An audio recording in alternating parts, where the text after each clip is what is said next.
3, 2, 1. You can't let go of your love for somebody because you're afraid of what might happen. You gotta take the good with the bad no matter what. I just searched up Flash quotes, and this appears to be from the show and not even the movie. I don't know. I had some other ideas, and then I was like, nah, I gotta save that one for another thing. So anyway, fuck it. That's fine. Yeah, Hello. Quick, whip out a clip from the Snyder Cut. No. He was in that, right? Oh, okay. I guess so. I can't think of one. I'm Adam from Your Movie Sucks. This is Sardonicast. Isn't he in the Crimes of Grindelwald or the Fantastic Beasts movies? Anyway, I'm Ralph the Movie Maker. I'm Max Maichi in the Flash. Everybody, he's on a rampage. He's beating up Hawaii. Yeah. I mean, sorry, They're causing trouble. Sorry, yeah, they. Yeah. They're a menace to society. Yeah. I can't keep it straight in terms of what they've been up to. It's turned into like a joke now, like on Twitter. I don't even know, like just accusing him of all sorts of like insane acts. Yeah. So what, he's like assaulted people? He's like accused of what, grooming as well? Is in there, I'm sure. Grooming and or kidnapping. We're not really sure. Like it's that. like some sort of weird psychological, like I have no idea what the hell that accusation's all about, because it seems to be like there's like parents trying to get back their children from them, but like they're posting on their social media on their behalf or something. Like the parents are like, they don't have a phone. But yeah, I just googled what the latest headline is, and there's one from The Guardian. Ezra Miller accused of housing children on a farm with guns and marijuana. Yeah. So that's where we're currently at. That's the latest one I saw too. Mm-hmm. Have you seen some of the Instagram posts that they were putting on their story? Yeah, Joker style. No. Yeah, straight up Joker style. They would. Yeah. That's funny. Do you have some of them? Yeah, I just went on Google Images and I'm looking at some of them. There's a really weird one with like Ben Affleck that he'd written haha over. So it's really hard to keep track of because they were like deleted stories that are just up for a short amount of time. Mm-hmm. But, the most infamous one is he uploaded it's like a screenshot of a picture of water, I think, with the text, "You cannot touch me, I'm in another universe." I wonder, what literally kind of privileged nepotism breeds this kind of asshole. Like this seems like if Jaden Smith was more dangerous, you know? Like that's what this seems like. It's like, Jesus Christ. Yeah. Fucking rich people raise your kids better. Holy shit. The best part is he's playing a superhero, which is supposed to be a role model for kids. I know he's really an actor, but come on, like, what if the guy playing Superman was like beating people up or housing children like with guns? Yeah.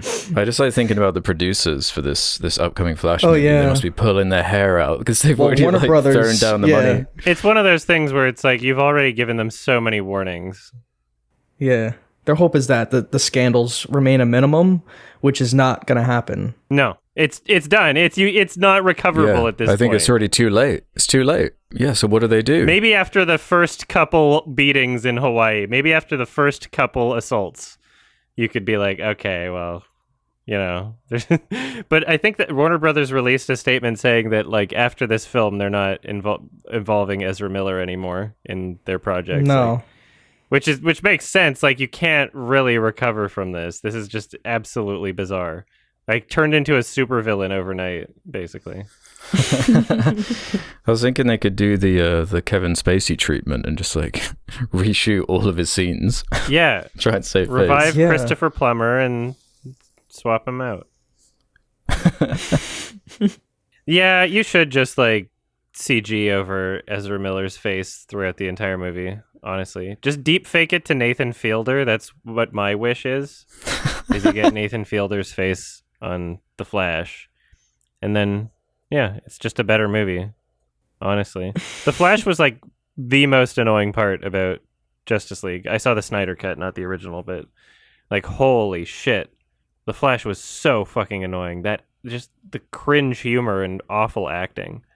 So I'm not like attached to this actor or character Exactly. So this is just like fucking burn it to the ground, in my opinion. Like, we don't need this. Yeah, the only thing I'd really liked him in before was when he's talk about Kevin, which was like they're ironic playing now. Themselves. Yeah. Playing a yeah. Oh my god. Yeah, I mean, I don't know what's gonna happen with this Flash movie. Yeah. Is it even releasable? Is anyone gonna see this? Just like straight to HBO Max, I guess. I don't know. That's the thing, but surely they would have sunk like hundreds of millions into it by now. Right. They can't just so I like guess leave they that on the have to table. release it. They have to, but it just sucks. The whole situation fucking sucks. All these other people worked on the movie. Like, I feel bad for them. Mm-hmm. Yeah. Yeah. Yeah, just sandbagging the whole project, basically. Yeah. Mm-hmm. Very selfish and crazy. I was just looking at. I was trying to look on the wiki to see just how much nepotism was there. You can't really tell. It's not like his parents were, or their parents were actors or like studio executives or anything. But just the attitude and selfishness just reeks of like privilege, I guess. So that's where I have to assume that. I wonder how many more examples of this type of thing there'd be if like social media was around earlier, like in the 70s and 80s. Like, it was easier to hide. Yeah, they might have cut Cosby earlier. Yeah, true. You know? Or Weinstein. Oh Yeah. dear. Yeah, right. Yeah, what do you fucking do with this person? Yeah, you can destroy your whole career overnight. Well, it took a long time for Ezra also, let's be honest. It wasn't exactly... I True, know I said it was kind of overnight, like but this was like too many warnings, you know? Yeah. Jesus Christ.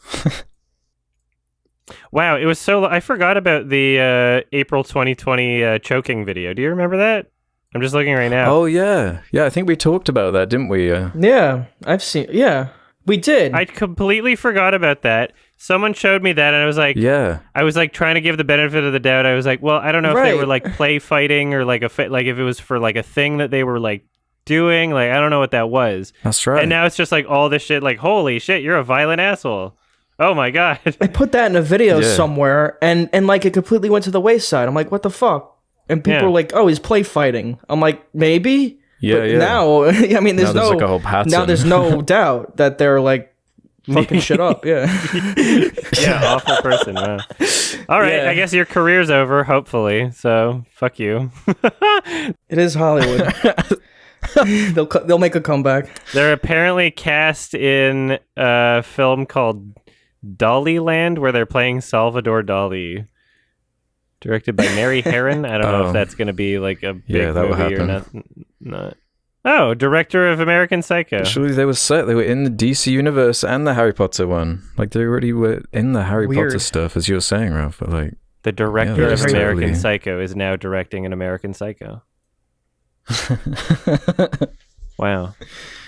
Yeah, there's no way that's happening. Yeah, shout out to fucking stupid Fantastic Beasts series that where like 90% of their staff are canceled. Like, Yeah, true. Oh, what a mess. They're awful we got as well. J.K. Rowling, we got Johnny Depp, Ezra Miller. Everyone's canceled. Right. What a franchise that is. Yeah. Let's keep it going. Man. There's some other funny news that I wanted to share. I'm not sure if you guys were aware of this. Seth Green, he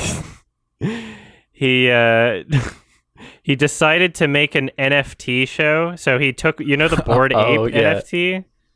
So like that generic design where they just like change the skins and sell them for like $300,000 each or something for some reason. He decided to, because he bought one of those NFTs, he's like, I'm going to make a television show about this NFT. And it's basically this weird, like, hybrid live action 2D thing. And it looks like the shittiest thing in the world. But is this separate from that other Bored Ape show that's got like a pilot on YouTube? There's a pilot on YouTube? Oh, I don't know. I saw clips. Well, I don't know if from that's the Seth Green one. thing. Well, it has Seth Green's voice. It's like in a the whole clip market of NFT. Oh, okay. I don't think Seth Green was in the one I'm talking about. Yeah. But Wow. The last time I checked up on this was like about a month ago. Someone had like Seth Green had fallen for some weird phishing scam. Like someone sent a thing in his email, was like, "Oh, you got to log in to confirm your credentials," and he did, or something. Even though it wasn't a real website, and so he lost this NFT, and like someone stole it and then sold it to someone else. And Seth Green was begging on Twitter, like, "Hey," he found out who owned it. He's like, "Please, I need it back for my show," because now he doesn't own the rights to like the character that in the show that they've already like done animations for. And yeah, apparently it's back now. Is as of last month. Maybe they gouged him for some more money. Yeah, I guess he probably paid for it I back. thought the whole NFT thing was crumbling. I mean, it's not. The market's down, that's for sure. But it looks like he paid $260,000 to recover his NFT. So, jeez, wow, that sucks. Yeah, that's very funny. Like, what the fuck? Yeah, I can't feel that bad for him, to be honest. It's not the best I'm idea. not even, like, super anti-NFT. I think that, like, proportionally, the people's reactions to it are, like, kind of hysterical compared to, like, what it is.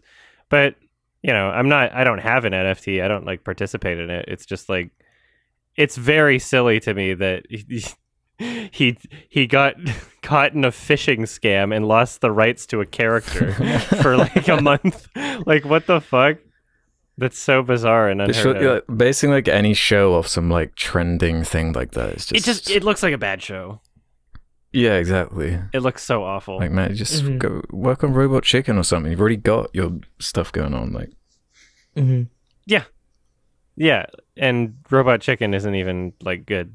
So, is that still going? By the way, I think so. I haven't seen it since I was like 12. So. Not as an audience, at least, it's been going. Let's just see. seems like like a cash grab or NFT grab. Season 11 as of April 2022. Wow, Okay. it's still good. It's So I not guess canceled yet, I guess. Wow. It's like if you had Family Guy with less context. If it was just all flashback. Yeah, it's just it's the cutaway gags from Family Guy. Yeah, it's just Seth Green playing with his toys. Yeah. The animation's good. I'll give it that. But It's I like the stop motion. yeah. Better than Family Guy. Give it that. Anyway, Seth Green almost had to cancel his show. And also, no one's going to watch this shit. It looks so fucking bad. It's just content for YouTubers to make fun of, basically. The Bored Ape design is not even like a good design. It's like, it's valuable because it's like ironic, basically. Yeah. Yeah, because it's been clowned on Twitter so much. It's like a statement on art about like how it's all the same or something. I don't know. about it, like what you value or like the price tag you can put on something. I don't know. I don't own one and I don't plan on ever owning an NFT. So yeah, same. but it'll be worth millions, bro. You just gotta buy it at 300,000. Yeah, I've had people message me saying it, like, yeah, people will pay you if you just hold it. If you just buy it, then there's all these schemes where people like pay you money for holding it. It gets interest or something. All right, dude, I'll leave you to it. Yeah. That's kind of like suspicious to me. Any like get rich quick scheme. Yeah, and like that. YouTubers have been like peddling them to like as these little like pump and dump schemes. It's pretty dodge. Yeah, you got to watch out for that stuff. Yeah, Bitcoin. I mean, after hearing that, like, you could just get an email and lose the rights to your character like that or whatever. It's that so that makes funny. me not want to get an NFT. Like, I've never even heard of such a thing. I mean, that is phishing funny. scams exist whether or not like crypto is a thing. But to like lose the rights to your character, I've never heard of that. Yeah, Oh yeah, like people just steal the your rights shit. to a character. Like, that's funny. Yeah, it's hilarious. Yeah. Do we talk about the Jodorowsky Dune NFT thing? That was pretty funny.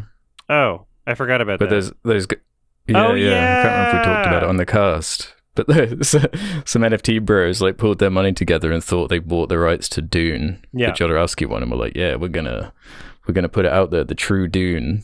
When actually it turned out they didn't have the rights at all. It was just the rights to that specific NFT. Yeah. Yeah, we're gonna create a That's series. Like, you don't understand how this works. Yeah, They like crowdfunded a bunch of money, and presumably probably just kept it. I don't know. Oh Well, yeah, man. what are you gonna do with it after that? Like, what else can you do with it? Yeah. Yeah. Yeah. We all saw a Tom Cruise film. Tom we did. Cruise. We did it finally. Hail Xenu. Hail Xenu. Yay! Woo. You know what? Yeah. I don't know if the Scientologists are the ones that overturned Roe v. Wade. So, That's true. Yeah. Yeah. Yeah. Oh, man. Give and take, some pros and cons. But yeah. Yeah. They just keep people in their cult, and if you try to leave, they keep you there. People have to escape in the middle of the night. No big deal. Yeah. But despite that whole Scientology thing, I'm fine with Tom Cruise. Me too. That's the he's thing. a good movie star, man. Yeah. I mean, just like you're talking about the quality of his movies. Yeah. Yeah. Like he's usually in good stuff. That's the weird thing. And he's got like this charisma. That's what's so interesting about Tom Cruise. And dedication. He learns to fly helicopters, planes. He properly commits. And he is a true movie star. He's like one of the last great movie stars. Like my someone I know works at a movie theater, and like people buying the tickets for this movie, they're just like, one ticket for Tom Cruise. Like they don't even say the name of the movie. It's Tom Cruise. It's like old people, but like, he is the movie. Like I can't even imagine Top Gun without Tom Cruise. Oh yeah, exactly. I don't think it would work. He makes the whole movie. Yeah, he has to be though. He's a huge part of it. What was his last flop? Yeah, what was his last flop? I can't even think. The Mummy. The Mummy. He's had flops, but he's had. Of course. Yeah. How do you do? He's had a range of like Night and Day. Like he's in movies I don't like. The stuff he does with this director though I like. He's like worked with Kubrick. He's like True. Is it Magnolia? He's worked with Spielberg, Kubrick, Paul Thomas Anderson. Yeah, he's worked with great directors. Yeah. Like Tropic Thunder. Yeah, he's got like a nice range to his catalog. I mean, Oh, I love his performance in Tropic Thunder. Yeah, he's been in good parts. He's a interesting guy, to say the least. And yeah, I think I like him more than I don't.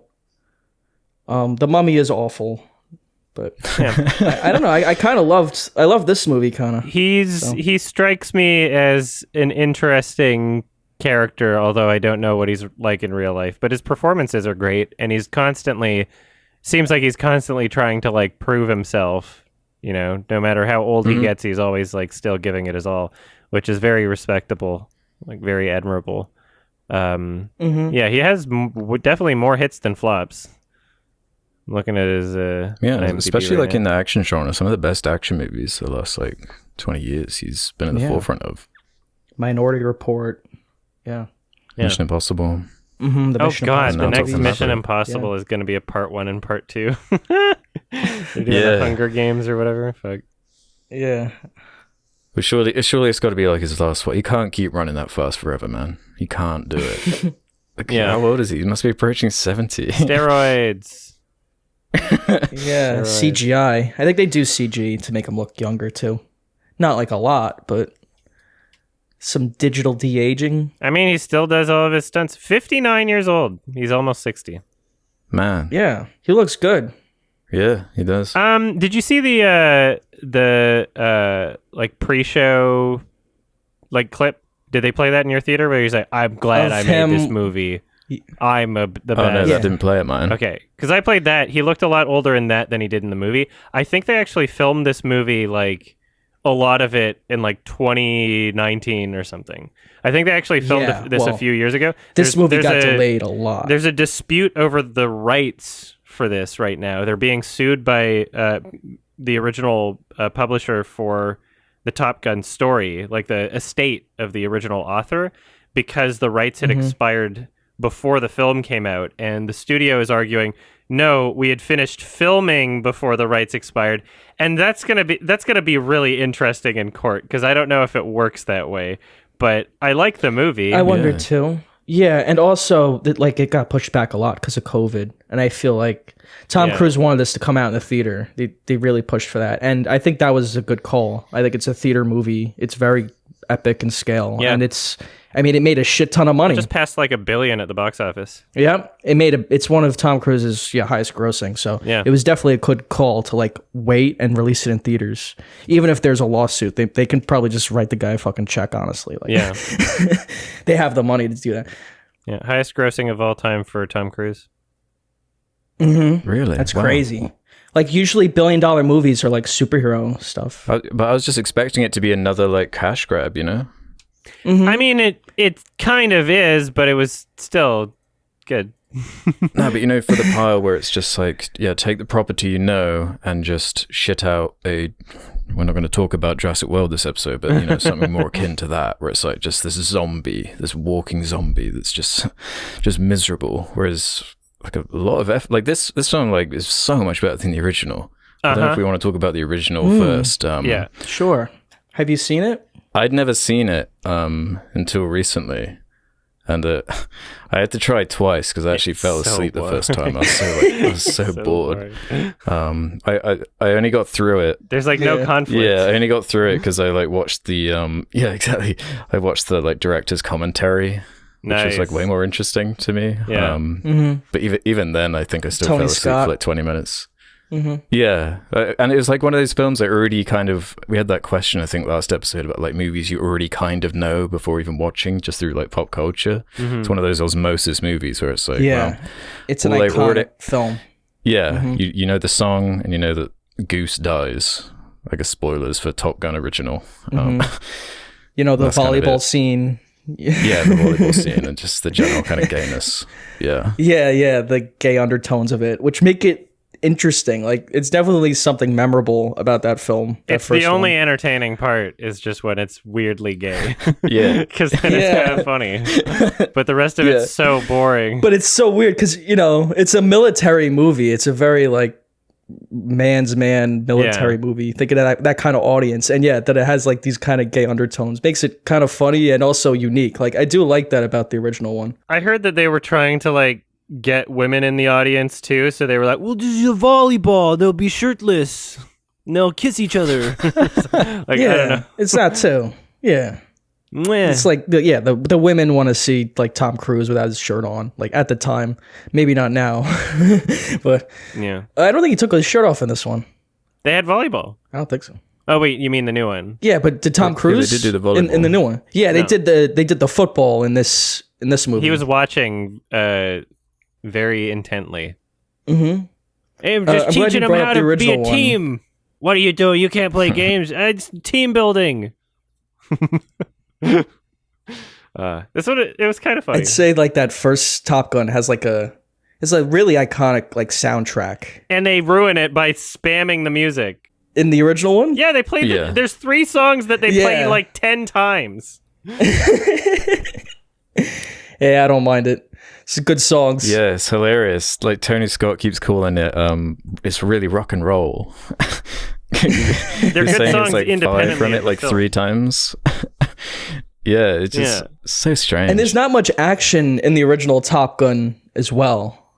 Like it's a lot of dialogue and it's a lot of like the love A lot of spanking. plot. Whole lot of nothing. It's definitely a classic. For some reason, yeah. The soundtrack is what People got still remember Oscar it. Yeah, it's the soundtrack. It's the soundtrack and it's Tom Cruise. It's that's what makes it. It makes it hard to respect the film in that sense because the soundtrack works independently of the film. The film makes the soundtrack worse because of how they spam it. The soundtrack's great outside of the film. So, yeah. I hate that first movie. It's really bad.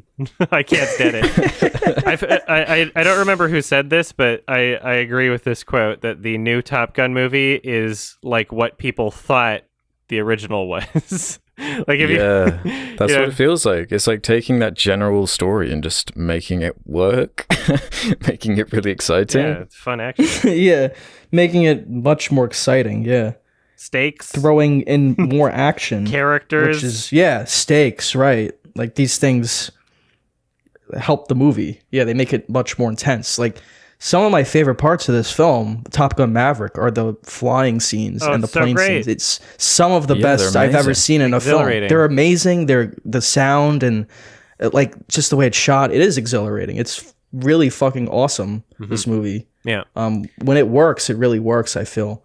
And I also really liked how they handled, Val Kilmer as Iceman. I thought all that was really tasteful. I'm like, man, this is tasteful. It was like fan service, really emotional, and it worked. Yeah, it was fan service, but it worked. It worked like it did in Spider-Man, No Way Home. Yeah. It worked. It had an impact, I feel. And if you had a connection to Iceman in that first movie, you would, it was a character moment. It would work for you, I feel. Yeah. And even the stuff with Miles Teller as Goose's son, like that worked for me too.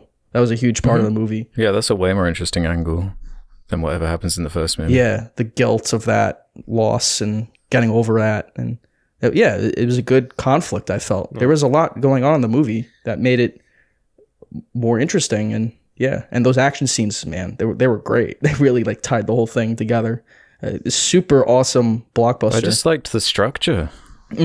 Where it's like very early on they establish basically the Mission Impossible mission that they've got to achieve and then prepare for the entire movie. So there's just always this building tension in the background of like how on earth are they going to actually achieve this? So it really adds like stakes to it. Miracle number 2. Yeah, exactly. So by the time you get there and it doesn't, well, we're not talking spoilers, but just the way it unfolds is like really exciting and unpredictable. Yeah, it is exciting. Spoil it. And I love how they made Tom Cruise like this, or the Maverick character, like the ultimate pilot. Like he's basically the best pilot ever, like almost to an unrealistic degree. But that makes it really fun to watch. And him like instructing all these kids and doing these crazy maneuvers. It is fun to watch. And Tom Cruise is actually in the plane, and he has a pilot license. It's not him flying the fighter pilots. It's not him flying the fighter planes, because that's much more difficult than flying a normal plane. But he has a pilot license, and that's him in the fighter planes. It looks great. It looks really cool. Yeah, I like how it opens on the whole like addressing the automation of like pilots with the guy coming in trying to get him to stop the flight because they got the new model that's like a drone that can fly way better than any human or whatever, and just adding that angle to it, addressing that like if you're making a sequel this many years after the original, you've kind of got to address that in some way, and they kind of justify the use for like the Top Gun squad or whatever. Him and Iceman are like dinosaurs now. They're irrelevant. Yeah. It's cool to see them like the underdog come back and do all these cool maneuvers and whatever. And just like the younger generation of pilots kind of looking up to him, and all that was great. And their dynamic too. If I was rating it just based on the action scenes, it would like be near perfect, There's a lot in between. Then there's this other stuff. There's the dialogue to get from each action scene to another, and it's not like the story is purposeless and just so awful or anything. It's just there's nothing about the filmmaking or style or anything during those scenes that are particularly exciting. There's a lot of flashbacks. That's kind of annoying, like repeated flashbacks that were shown already. Like okay, I get it. You are waiting for those action scenes or the flying scenes, the training scenes. That's what the heart of it is. Yeah, it's they're bathroom break scenes. Unironically, like, they're there to go to the bathroom, which is fine. Yeah. I mean, it's just not what you see the movie. The Jennifer Connelly character, like that stuff wasn't as resonant, perhaps. Like it was okay. That stuff was more filler. Yeah. The Meg Ryan character in the original is nothing much to her either. It's just like the love interest. There's nothing. They didn't bring her back for this movie. Yeah. This is the weirdest love plot. That sex scene was so bad in the first movie. Take my breath away. Good song, but the scene's awful. There's man. I don't. This might not bother either of you, but the song that they keep playing is like way too similar to the song from Sunshine, that Adagio in D minor from Sunshine. Oh yeah. Literally the same chord progression, literally the same tempo. Like it's just, it's way too similar, and so I'm just like, oh shit, I'm thinking of another movie. Yeah. It was at the beginning. It was like at a few different points in the movie. It was just kind of like, Kind of in Maverick. Yeah. Hans Zimmer did the music, I think. Hans Zimmer. With like two other people, like Lady Gaga and someone else. Lorne Balfe as well, right? Yeah, I like the music. Okay, yeah, the Lady Gaga song I didn't really care much for at the end. That felt out of place to me.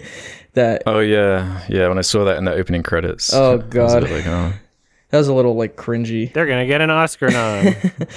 It's for Best Original Song Oscar. Yeah. Yikes. I hate that category. But yeah, that was the thing though. Like for it to be a true sequel, it needed a bit of campiness. You know, it needed like it completely abandon the tone entirely from the original. So it's like a nice balance. It takes itself like a bit more seriously. There are actual stakes, but there's still that corniness in there. It still feels like a blockbuster, very Hollywood. Yeah, it's not like realistic, I would say. The flight scenes were like the action, like that felt realistic, at least while you were in it. Yeah. Do not see this movie if you get motion sickness. It's kind of like a roller coaster. Oh, yeah, of course. It's great. I love it. Yeah. I enjoy it a lot. Is. But I would not take my mom to see this film. She would have to leave. Really? She couldn't handle that? No, she wouldn't be. She would not be able to handle that. 100%. She would not. It's a good dad movie. Yeah, my dad liked it. Yeah, it's very dad friendly. Yeah, it's a dad movie. It's a good dad movie. Yeah. It's better dad movie than like Green Book. Yeah. This is a cool dad movie. It is a cool dad movie. Not a lame dad movie. Yeah. You want to be a cool dad? Watch Top Gun. The better my dad's one. like Tom Cruise. He can fly planes and he's cool. Yeah. Yeah, that's kind of the whole appeal of it. Yeah. And one of the things I was kind of fearful of was how like far they were going to push the kind of patriot angle. Like there's lots of American flags in the background. And it's all like a kind of an advert for joining the Navy or whatever. And it's really not my kind of style or sort of thing. But the way they like personify the villains of the movie and whatnot by like never showing like who they really are and like the enemy pilots, like they just keep their helmets on. It's keeps Russia. it way more character focused. Exactly. I like that about the movie. But they never directly state it. It's the whole country is behind that helmet. But it's more just about the mission, you know? Yeah, they never say who the enemy is, and I don't think It's in Russia. the first one either. I think it's Russia or China. Yeah, it could be like North Korea or something. Could be North Korea. Russia. Yeah, they don't. That's interesting. Yeah. Yeah, you never need to know who the enemy is when you fight him. You just, you sign a contract. Well, as far as the pilots in the mission, Yeah. they don't need to know that information. They don't need to know it. All that matters to them is they just call them the enemy or the target, which is, I think that's a good choice in Infidel. the movie. You don't want it to feel like, I'm trying to remember, I think it was called Act of Valor or something. It was Yeah, that it movie was like sucks a really balls. like a military push. Yeah. Yeah. It's just like Call of Duty. That's just that bad fucking movie, though. Like, forget about the patriotism. That movie's like terrible acting. It's so boring, and the action sucks. And yeah, this is much more creative. When you make any film that's even like adjacent to the military, you have to decide whether or not you're going to be pushing towards like propaganda or like anti-war criticism, basically. It's really difficult not to feel like either of those things when you're including like military things in your film. You have to lean exactly. into one or the other, right? Yeah, I mean, it's really difficult to be apolitical on that. Like, just even if you're not trying to be, like the movie might turn out to seem that way. Mm-hmm. No. Well, yeah, they were like bragging in the original one's commentary track about like how it got loads of people to join the Navy and whatnot. You think of that like Simpsons episode with Even at Niage or this. That's a huge part of the first one. It knew, lots of That's people funny. joined the Navy after that film. Yeah, and this would probably, I don't know if it would boost it as much, but I bet some people joined the Army because of this film. I wouldn't But be, yeah, it doesn't close to distract. That's what I was really pleased about. Like, it's just it just works as a really solid action movie. Yeah. What if more Russians joined the military after seeing the film? I think it's about as like apolitical as it could get, considering it's about like fighter pilots in the U.S. Army. Yeah. And that's how the first one is too. It's not focused on like action or anything. It's more about like those characters and they're very personal, stuff they're going through, like loss and their relationships and so on. Not really the war or who the enemy is. That's not really Yeah. what these characters like. These characters aren't really concerned about that, or they don't even know who they're fighting. It's just it's just the enemy. They're not about to leak any documents. Yeah, they don't really. They're just soldiers, right? Like even Maverick, he didn't really have any interest in like kind of rising in the ranks in like the military. He stayed a captain because it works for the story, but also because like he's not really concerned about that shit. He just wants to fly planes. Zoom zoom. It's like, yeah, he just wants to go fast, and there's something admirable about that. It's a movie that's simultaneously for 60-year-olds and 6-year-olds. Yeah. Yeah, It's a good movie. it appeals to like everybody. Woo! Everyone loves planes. It's man. a boy movie. Yeah. All right? No girls allowed. This is boy time. Girls could like this movie. No. There's the football scene with all the shirtless guys in this one, Yeah. and there's a girl pilot. They get a scene. Yeah. That's funny. No, it was good. Yeah, I give it a very high 6. If just like, if the dialogue and if there weren't bathroom scenes, if there weren't scenes where they were just completely disposed, if the full experience of the movie was like great, then I would give it a great rating. But as with many other Tom Cruise films that I get shit on for, lots of great action, and then just the in-between scenes are like you could throw them out of the movie and edit them out and it would just be a better movie sort of thing. So do you feel similarly about like it reminds me of our conversation on Mission Impossible Fallout. I like this better. I gave that one a 5. I gave that one like Really like that down better. the middle. This movie is like I like this a better, very too. high. See, I prefer it that could maybe. change to a 7. I could change my rating to a 7 for this film. It's good. I like how they used music more in this film. They included like "Won't Get Fooled Again," even though that wasn't in the original, but it's like a very effective, like kind of nostalgic Yeah, I song like for the that. time period. That was used really well. Yeah, I very agree. respectful. Fan service done well. Doesn't feel like it relies on the fan service. It's just providing it in a very satisfying way. And the action's It's just usually in service of character too. great build up, tons of action, very well directed action. Yeah, I mean, it's a sequel to Top Gun. Like, you want to see the characters again, and you want to see like certain things. Yeah, can't complain too much about it. Yeah, I agree with you. Like, I just feel like not so much bathroom scenes. Like, I feel like the scenes with Iceman were good, and there were scenes in there that I'm like, this is like a good scene, and that isn't action. Yeah, and the Miles Teller like conflict, I like that. Yeah, I did too. I thought he was really good. It There's has just like an moments. overall kind of simplicity to the characters. So it's sort of like just a little bit cartoony with like everyone. It's like a huge squad of characters they're trying to establish, and they've all got to have their extreme personality traits. There's the cocky one. There's kind of the nerdy guy.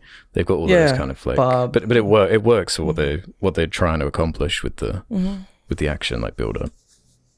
Yeah, I like the Hangman character and how it like conflicted with Rooster. It was kind of like Iceman and Maverick in the original. I guess that's what they were going for. But yeah, those scenes were good. And how at the end, like, Bagman comes in and saves him, or Hangman, he comes in and saves him at the end. Like, there's a good subversion. Like, oh, I didn't see that coming. He saves him. There's at the some end. pretty good subversion. Like they managed to maintain that tension without like a single main character dying. Like, that's what I was waiting for. I thought they were gonna do that. Maybe like do a heroic Tom Cruise sacrifice to send off Top Gun or something, but they didn't. They dodged that kind of corniness. Yeah, well, they kind of have that, but then like Miles Teller saves him, and the movie kind of keeps going for like a half hour. Like I thought it was over once they did the mission, but then the movie kind of keeps going for like a half hour. They find like the F-14 in the hangar there, and then there's like another dogfight. But I was like, at first I'm like, this movie could have ended already, but then I don't know. Once it got into like that action and like that stuff toward the end, I'm like, oh, this is still going and it's working. Sneaking into the base. Yeah, I really like that. It delivered. It delivered. I'm glad that they had a really long like climax. Yeah, I thought it worked really well. Yeah, pretty kick-ass blockbuster. I don't have much else to say aside from that. Like, I feel like for a Top Gun sequel, it's basically everything it needed to be. Like, it's nowhere to go but pretty up. well done. Yeah. And if like you're listening to this and you haven't seen the original, Don't do it. You can enjoy this without even seeing it. Don't get tricked. Like, it works fine. They Won't catch get you fooled up. again. I like the first one. Yeah, this is probably a better film. And those action scenes are really fucking great. And yeah, it's a great blockbuster. You want to? I guess I'll just give a rating. I would give it an 8 out of 10. Nice. Yeah, I think I could be there with you, maybe on a second watch, but for now it's kind of a high 7 for me. Really Nice. surprised by how good it was. Yeah. Love those action scenes. Feel like a dad already. I'm a dad now. All right, so I was considering saving this movie news, but fuck it, let's talk about it. Joker 2. Fully I do. Oh yeah, we forgot to mention that at the beginning. Shit. Joker 2 starring Lady Gaga, and it's going to be a musical. So Todd Phillips directed musical. Well, it's rumor. It's not confirmed that it's Lady Gaga. Apparently she's going to be Harley Quinn? they're in talks to cast her, but it's a lot of it is rumored. So it could be that they're in talks with Lady Gaga, supposedly, but we don't know if it's for Harley Quinn. It's probably for Harley Quinn. Yeah, I'd imagine so. Let's see. That's a fucking terrible idea. Oh, Make a sequel to Joker. That's a musical. See, I'm kind of on the inverse, where it's like, I was anti making a sequel to begin with to Joker, but I don't know, something about this is like weirdly intriguing to me. If they're gonna make a sequel, I'm just kind of curious how they and make it a musical too, because there's the kind of musical element in the 2019 movie, which was one of the more interesting things to me, like his weird dancing and just like imagining his imagination or whatnot. it could also be incredibly over exaggerated, because this is coming from this is rumors coming from like sources talking to the Hollywood Reporter, right? So it could be maybe Harley Quinn sings in the movie and that it's not like a full musical, but there's some scenes where she's singing, right? We don't know to what extent this is accurate. We just they're like bits and pieces of a story here, but we don't really know. What we do know is that the new title is Joker Folie à Deux. Which is the funniest shit in the world. Yeah, I'm really like, Harley Quinn's like a tough character to translate to the big screen. I'm super curious how they're gonna approach that, like the whole like Mr. J stuff in the tone of like a Joker thing. I don't know what they're gonna do. It's gonna be so bad. We're so used to Harley Quinn being the most annoying thing in the world now that maybe if they tone it down a little, it'll just work. I didn't mind her in the James Gunn Suicide Squad, but that's such a cartoony movie. Yeah. That, it's like the inverse tone of Joker, so... I still hated her, but didn't ruin the movie. Yeah. Even in that movie, she's annoying. Yeah, she's just kind of an annoying character. Yeah. I don't like Harley Quinn. She doesn't make sense as a character. It just makes no sense. What if it's like a more grounded version? What if because they took the Joker character, and you can even argue with like Nolan's Batman films, like a lot of the characters in that are like much more toned down versions of what we see in the comic books and what we're used to seeing. What if they do that with Harley Quinn's character, and she's just like but that's almost like Nolan? kind of a no, I know, but like the and Todd this is Phillips the director of Hangover. but he's also the director of the first Joker movie, and the first Joker was a very character driven film. It had its issues. I don't think it's amazing, but it is like kind of character. I could see them doing something like that, where instead of Harley Quinn being like this wacky sort of like, Mr. J, blah, blah, blah, blah, blah, baby character, they could just tone her down a little. Like that, I see that as a possibility. I wonder what Martin Scorsese movie they're going to rip off this time, since they already did King of Comedy and Taxi Driver. They can go for maybe After Hours or I don't know. Something like that. Age of Innocence, Gangs in New York. So the whole like Harley Quinn like story from the that original animated series is kind of like a cool Silence. arc. It's kind of silly, but I don't know. Like I feel like that's like an interesting angle to me. Like having Joaquin Phoenix and Lady Gaga in a institution, and he's like slowly making a nurse like go insane. I don't know. That could be interesting. Is that the plot? Yeah, it sounds interesting. I'm gonna watch it, but is it gonna be good? I don't know. Yeah, that's Harley Quinn's like a nurse to the Joker, or like a psychologist to the Joker, and he like makes her go insane, basically. Yeah. So this is the Aviator. Yeah, it's gonna be like the Aviator. Okay. Yeah, we'll see. And Hugo. No, that would be good. Hmm. Make it like Wolf of Wall Street. Yeah, I think that the title is one of the funniest things in the world. Yeah, is it like French? What the fuck is that? It looks French. I might have butchered the pronunciation, but let's see. Hollywood Reporter says the title is referencing a medical term for an identical or similar mental disorder that affects two or more individuals, usually members of the same family. Folie à deux. But what's funny, like, because the whole title is the subtitle part of it is French. So now it's not Joker. I'm just going to pronounce it Joker. Just like this obnoxious. Have you seen Joker?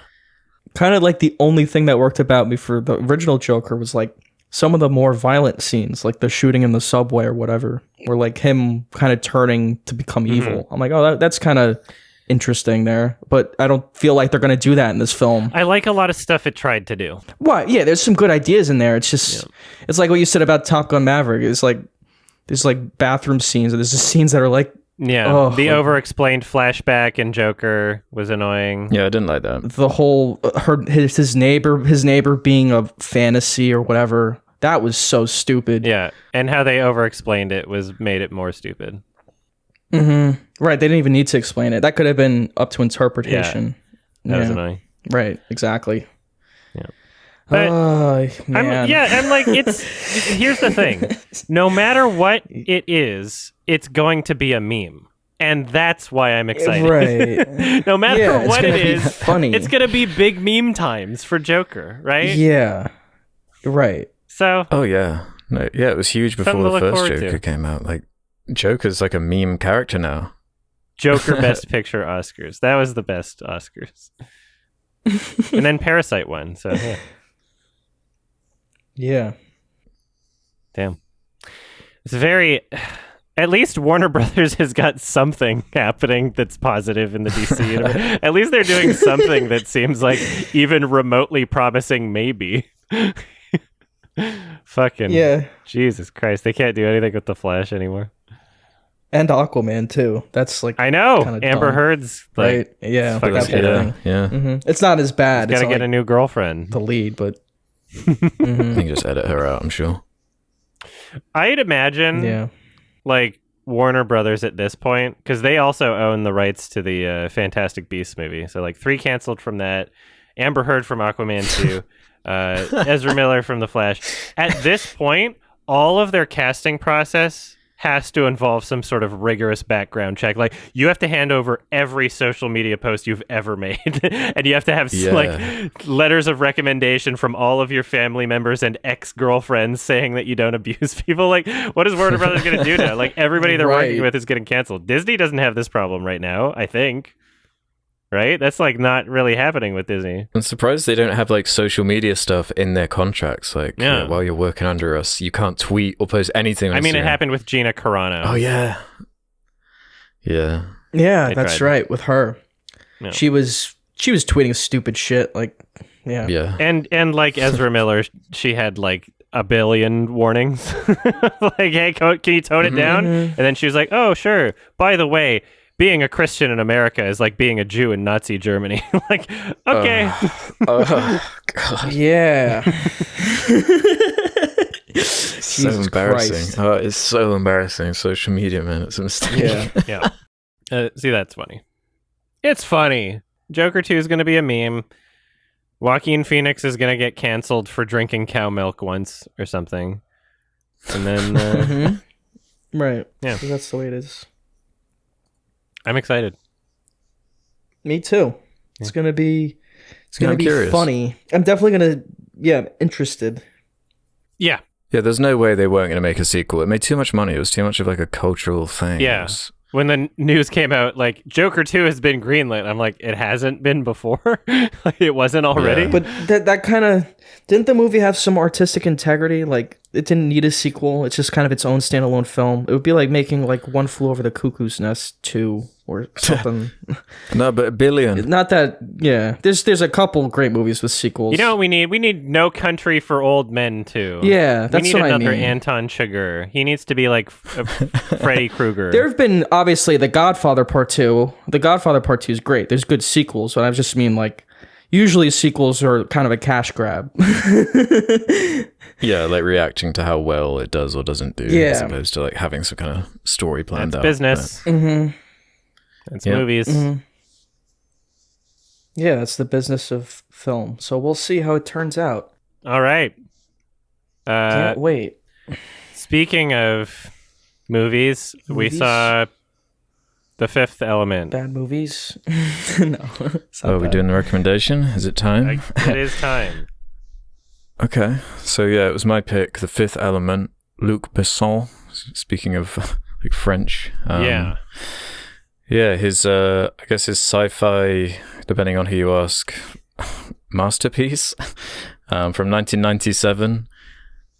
It's I was really surprised at how long like the Valerian prequel had like existed for already, because I'd never seen this movie. Is this a Like, Valerian and prequel? No, I'm Might as just well be. joking. Okay. It's just so simple. Yeah, exactly. Yeah, yeah. Yeah, I guess that is just, now that you mention it. Valerian is just him trying to recapture the magic.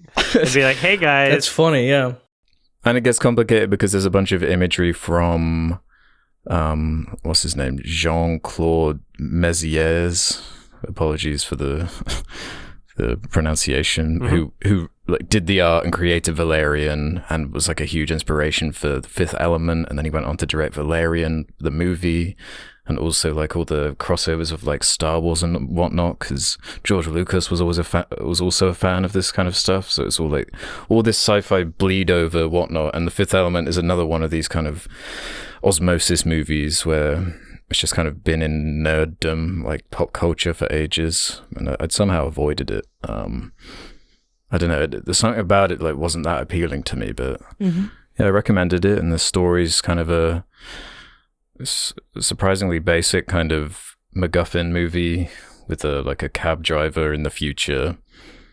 He's got to help the perfect human save the world basically from a big world-ending threat, and Because he got horny.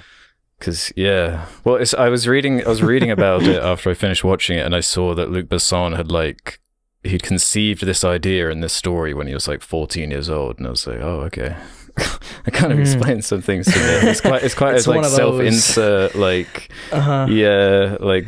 Bruce Willis, Lady in the yeah. Water, kind of like M. Night Shyamalan. Yeah. I usually hate movies like that are like, I came up with this idea when I was 13 and I've always wanted Blame my you know? children. Like Yeah, Zack like a Snyder. Sucker I think Punch. that's what Yeah, Sucker yeah. Punch was. Yeah, exactly. Yeah. I don't think it's quite like Sucker Punch here. I was trying to put myself into the shoes of someone watching this in 97. Production-wise, there were some things I liked about it. Like some of the character designs are cool, but then inverse to that, there are loads I didn't like either. I was waiting for something interesting to happen. Nope. And by like the hour point, I was kind of like, what? Like, what is it? It's so similar to Valerian. It's like all these kind of like weird concepts like thrown around, and all these like aliens and costumes and whatnot, and like but none of it like meshes together in a way that gets me involved. It's a tonal thing. Like it's kind of a comedy. It's like trying to be funny, but then also ends on like it's trying to be an emotional. Yeah, we're saving the world through love type thing, and there's supposed to be stakes. It felt very Terry Gilliam-esque. It reminded me of Brazil or something. Like Really? in the tone. Yeah, just like the goofy sci-fi kind. Brazil's much better, obviously. But it felt like it was trying to go for like a Paul Verhoeven type thing, maybe. That too. But I much prefer those kind of movies, your RoboCops, your Total Recalls or whatnot. I feel like those are way more consistent. The Fifth Element is very try-hard, very cringe, very soy. Is that a word? We can call it a soy movie. Very soy. It's a movie for What do you mean people. by that? It's a soy movie. It's a movie for people that enjoy going to Comic-Con, not who just attend. It's for people who enjoy it. You know? Yeah, it's the movie's like being in a Comic-Con convention. I don't know. I feel like I've been gaslit for like 20 fucking years about like this being a good movie and people saying like, oh, it's great. If you didn't look up like any of the reviews for this, any of the critical reviews, you'd think that this is like a well-received movie. No, it's not. It's just there's a bunch of like Redditors that really like it.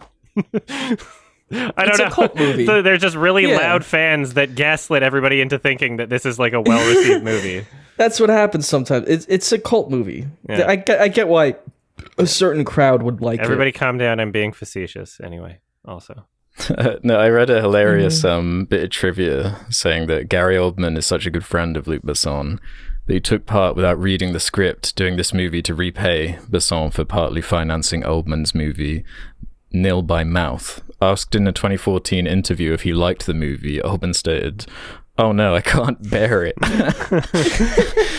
Gary. Like it all starts with that poster for me as well, with like the floating head thing. Yeah, It's just so it's so bizarre. I like that Gary Oldman doing this. He's like the villain of the movie. He never interacts with Bruce Willis, who's like the lead character, like a single time. And like he's doing this like Texan thing with this milk bottle on his head that's like pushing his hair down. Yeah, that's an annoying design. And it sucks because like the first, I don't know, 10 minutes of the movie, there's some cool design stuff going on. When it's like in a bit more seriously toned. Yeah. Intro, not a bad scene. Yeah. No, I was into it for that opening Egypt scene. Yeah, it's kind of a fun like way of setting up the main conflict or whatever. They're like in Egypt and it's set in like, it's like a period piece in like 1914 or something. Mm-hmm. Yeah, and those aliens come down and they're like a fun design, these like practical models. Yeah, with the like key and whatnot. That was like a fun opening. But then when it goes to the future, it like totally shifts and just starts getting really weird. In a way that I don't find endearing. It's like one of the most cringe movies ever. Because like the humor that you're supposed to get out of this movie is Mila Jovovich acting like a baby. And then Chris Tucker acting like a little girl. Like that's the humor. Is like it's did a high-pitched scream. I'm like, wow, this is humor from when I was like 12. That's so cool. Too bad I'm an adult now. I can't appreciate it. But like, big bada boom. Yeah, I didn't really find any of it intentionally funny. No, I was more kind of like cringing. That's why they had to play the staccato string instruments so that you knew as an audience member that the scenes were funny. I hate the soundtrack of this movie. It's so garbage. Oh, it's very odd. This is silly music. It's baby core. I can't. But it's like, yeah, it is so similar to Valerian, because Valerian does like all this same stuff. Where it's like these, it's clearly what he wanted to do is these like CG aliens like running around doing all like weird noises. I just don't find it endearing or funny. And it's very clearly trying to be funny in that way. It's trying like, very cartoonish hard. And bright and colorful. Mm-hmm. But definitely. I'm baby. It's missing something. Mm-hmm. Yeah. So a baby falls into his cab, and then he wants to fuck it and goes on an adventure. That's the whole movie. Mm-hmm. Yeah. This is his first science fiction forte, I believe. Luc Besson, right? I believe so, right? What else has he done? Like Lucy. He's done Lucy, Valerian. Scarlett Johansson, Valerian. So he's done a few. Another baby movie. Arthur, and that's not really science fiction. Oh yeah, he did do those. Yeah, Arthur and the yeah. I kept thinking that like this would probably work better if it was like a weird like baby kids cartoon thing. Maybe tone down some of the more sexual stuff, and then it would just be like a baby kids movie. Yeah, there's like a lot of like sexual stuff, like Mila Jovovich's outfit or whatever. Yeah, and Bruce Willis kissing her when she's like passed out. Why he gotta be so rapey? Why is the character so rapey in this movie? We don't need the director of this movie. Yeah. Why does he make so many baby fucking stories? Yeah. Well. Yeah. Yeah, because I guess the success of Leon probably helped him move on to this. Yeah. Well, I was gonna say, like, I just kept thinking of like other movies while watching it, like Leon, which he also directed. I'm like, yeah, that's a much better film. And like, you know, science fiction films like Brazil or other Terry Gilliam. Like, I just kept thinking of other movies that I enjoyed more than this. Even AI. We talked about AI before. I enjoyed AI much more than this. I thought that was more unique, interesting. It's trying to do like a Star Wars thing. Like by the end, it's like the whimsical group like on the mission to save the world. Except like the ultimate threat is like this moon thing. That's like that can talk and communicate with Gary Oldman, and that is just not that compelling of a major threat to me.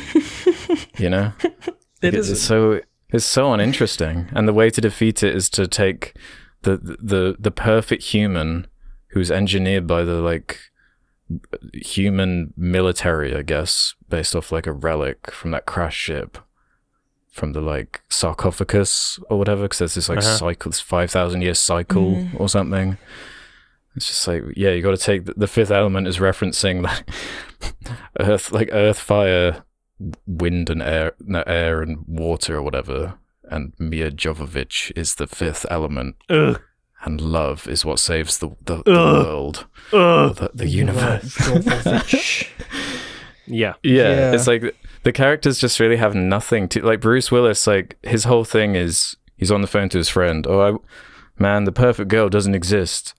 And then the perfect girl gets made. And then he instantly falls in love with her, and it's supposed to be, I guess, a love story with And then him. he fucking kisses her in her sleep, as if that's okay. Yeah, creepy. He's more dangerous than the moon. Yeah, there's just no, like, meat to, like... You know, to chew on. There's like nothing going on. It's like dangling like all these colors and crazy action scenes and prosthetics in front of you, but it never goes anywhere or builds to anything. Yeah. Like the whole like. And I was just like waiting for like a bit more like commentary or something. No. Or I saw some quote saying that like he purposefully like didn't want it to be a theme movie. Just like what? That's one of the best things about science fiction is how you can take the themes and layer themes and make it like include like commentary on our current lives or where things are headed. And it's like there's like little touches, I guess, but like with the McDonald's thing. But was that a product placement? Was that like a commentary more so? Like, there's nothing really that thematic aside from just little touches like that. It seems way more focused on the like, this is a silly space opera with the action and the crazy aliens, and it's like Valerian. It's like Valerian. There's nothing like to really attach myself to in the film. I just wasn't really. I didn't really relate to any of the characters, But you didn't find it funny when Mila Jovovich said "bada boom"? Not really.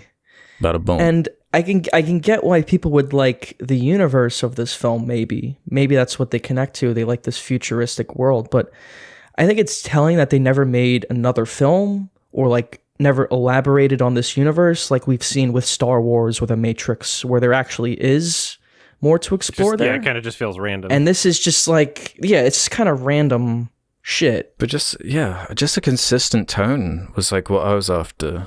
In some way, like if you want it to be a comedy, then you're gonna need some like better jokes or something. Like it's not like really a good funny story. Yeah, like Star Wars has a good story. Like it's a good movie to watch, and the music and the production and the design of everything. It's like way more consistent. Yeah, and the universe is great too. Like you watch the sequels and read the books, but you know that foundation was there. And here it's like, I see. Like I don't hate it, but I don't. It's just hard to connect myself to anything in it. And it's like Luc Besson trying to make like this big blockbuster, like this big, it's like a French Hollywood movie. Like that's what like all of his movies are to me. They're like a French guy trying to make like a big budget thing. And it like never works. Yeah. Stay in your lane. Make a more. It is like stay in your lane. Like make like art films or something. Like Leon the Professional. Like that was fine. Like something like that. This is like, let Hollywood make something like this. They understand it better. Go make expressionist art films. Do French New Wave. Make this more expressionist or more French. It's just like it's like lacking a personality. It felt very bland. Very and much. even the story, it's just like has all these like, it has the sad parts and the swelling music or whatever. And I'm just like, I'm not feeling like what this movie wants me to be feeling here. Well, yeah, I felt no emotion. None. Uh-huh. It's hard for me to even like remember things that happened in it. Yep. This should be made for me, It's like a dorky science fiction thing. You got your spaceships, you got your aliens. I normally love this kind of thing, but like I couldn't. Even just basic stuff like the two of the main like alien races. One is called the Mondosians, and the other ones are the Mangalores. Just like they sound so similar, and I was like getting confused in the dialogue, getting lost in it. Like, man, it's just poorly constructed, in my opinion. All right. Yeah, it feels like no one but Luc Besson knew what it was supposed to be. Like even some of the act, like the guy playing the president, it seemed like he had no idea like what was going on. Like his delivery of his lines is like so strange. That might be what people like about it, but that's odd to me. And also, this film is too long. 2 hours, 6 minutes. Yep. Too long. For a movie that doesn't really do anything or go anywhere. Yeah. Yep. Well, I thought it was like building to this space opera scene. Like the literal space opera scene is kind of like... The diva dance? It's kind of supposed to be, I guess, Yeah, but that whole sequence is like just like a great example of why this movie doesn't work for me. Like it's this ridiculously cartoonish tone with like Chris Tucker like screaming. He's like Twitch streaming live, like just screaming, like describing all these like random bit characters that are supposed to be like jokes. Yeah. And then there's this like goofy as hell fight scene as they're like juxtaposing this like the crying opera. Like the opera's supposed to be the most like beautiful. This blue alien comes out and starts singing in the opera, and people like cry, and it's this is the most beautiful thing in the universe type thing, while you're showing the goofy fight scene. And then they like switch the tone to like drama of like the blue alien like dies but reveals that the MacGuffins were inside her all along. It's like what the this is just so confusing. Like there's nothing about this I can really attach myself to. It's just so silly. Let's be honest. The costume design for her looked like plastic tubing. Like fucking. It just a lot of it didn't look convincing or real or cool. You gotta like at least look cool if you're gonna not look convincing. I don't know. It was just like kind of. It felt like the entirety of the movie was just trying to be like, lol, so random, and then also having an identity crisis with trying to be a serious science fiction movie at points for some reason. Like just trying to be both of those things simultaneously and not deciding, and it's very frustrating because it doesn't do either of them particularly well. Right. When I think of Star Wars, I think of scenes that I love. Like Darth Vader fighting Obi-Wan, and he dies. Like that's a great scene. Like, were there any scenes in this movie that were good, like that stand out to me? Well, like the trench run, there are like countless in that movie. The intro. That was about it. In this movie, it's just like Chris Tucker yelling. Like that's like the highlight of the movie in a scene. Like that's one of the scenes. Chris Tucker channels 2012 PewDiePie. And and that's the movie. It's not that compelling to me. Yeah, because that was one of the things I knew about the movie going in, was that Chris Tucker was like one of the more controversial elements in terms of it was awesome aside from Chris Tucker, like one of those. But I was turned off way before. Mila Jovovich is more annoying than Chris Tucker's, so I don't know. They're both pretty annoying in the movie, and they take up a lot of space together. Combined. But I don't know how they can simultaneously want you to that scene where Bruce Willis is hiding the characters in the most cartoonish scene ever, freezing the military people in his fridge and stuff. It's so animated and over the top, but not in a way that's endearing to me. Because it's just be goofy or try and have the dramatic stuff land. It doesn't balance the tone well enough. It's just so all over the place. Mm-hmm. Yeah, I don't think Luc Besson is a great writer or director. I don't think that he's had particularly great concepts or ideas that have been fleshed out in like great ways. Like I saw Leon the Professional like a long time ago, and I remember enjoying it, but couldn't speak for it today. And then like everything else he's made, I'm looking at the list and just like there's a lot of bullshit. Yeah. Well, I remember I watched Leon when I was like 18 or something. Because all I'd ever heard was like, oh, it's amazing. You got to see Leon. And I was like, yeah, I guess it was fine. I mean, I've never wanted to like revisit it or anything. It's just fine. He's built a whole career off it. Yeah, basically. But then the fact that Valerian exists as well, though, it's just so similar. Why the fuck didn't he just make a movie called The Sixth Element instead of Valerian? That probably would have made like a bit more money.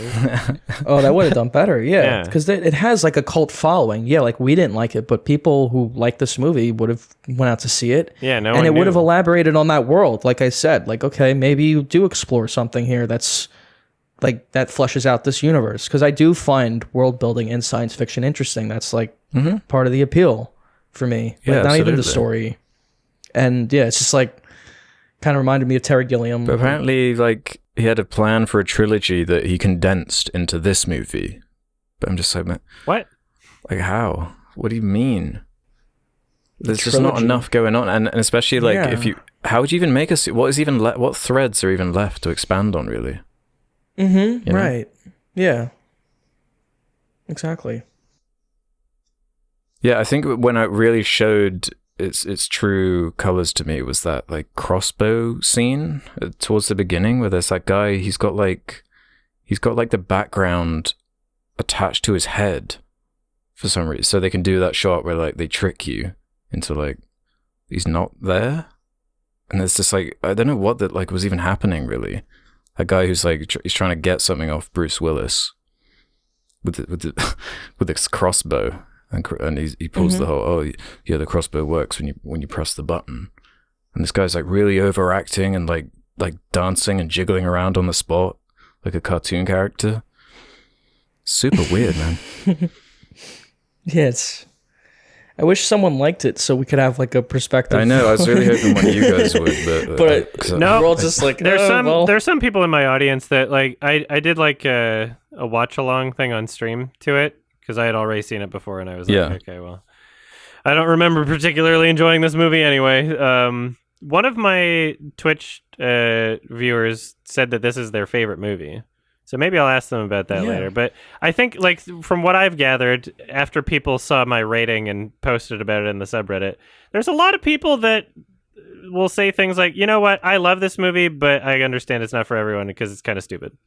Like, and this is the same way I feel about a movie like Kung Pao, where I'm like, I love the humor in that film, and I understand, like, there's parts of it that really don't work for me in there, but I understand if the humor doesn't work for someone, it doesn't really have much to offer in the film for anyone else. So if somebody says, like, oh, this is the worst movie, it's cringe, soy, whatever, I'll be like, yeah, you know what?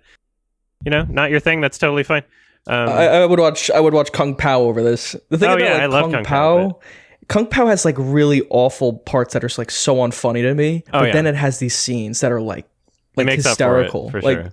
It makes up for it, right? But it has like these big peaks and valleys, whereas this is like just kind of in the middle all the time. Yeah, it never quite hits being funny or entertaining or compelling or anything. Like it never quite gets there for The Fifth Element. It's very. Nothing. Yeah, what you said, Ralph, about the scenes, that's like so true. Like, what are the like great scenes? The taxi chase? That's the thing. I can imagine if you were like 5 years old and like saw this in the early 2000s, I could imagine, you know, being like, yeah, that was like a fun movie from my childhood, and it was really fun and creative for this time period, and it like blew my mind in the movie theater or whatever. But visiting it now, especially with the first time, especially with like how many other examples of like good science fiction there is, and especially with Valerian existing, man, it's just it's so similar. The superior Valerian.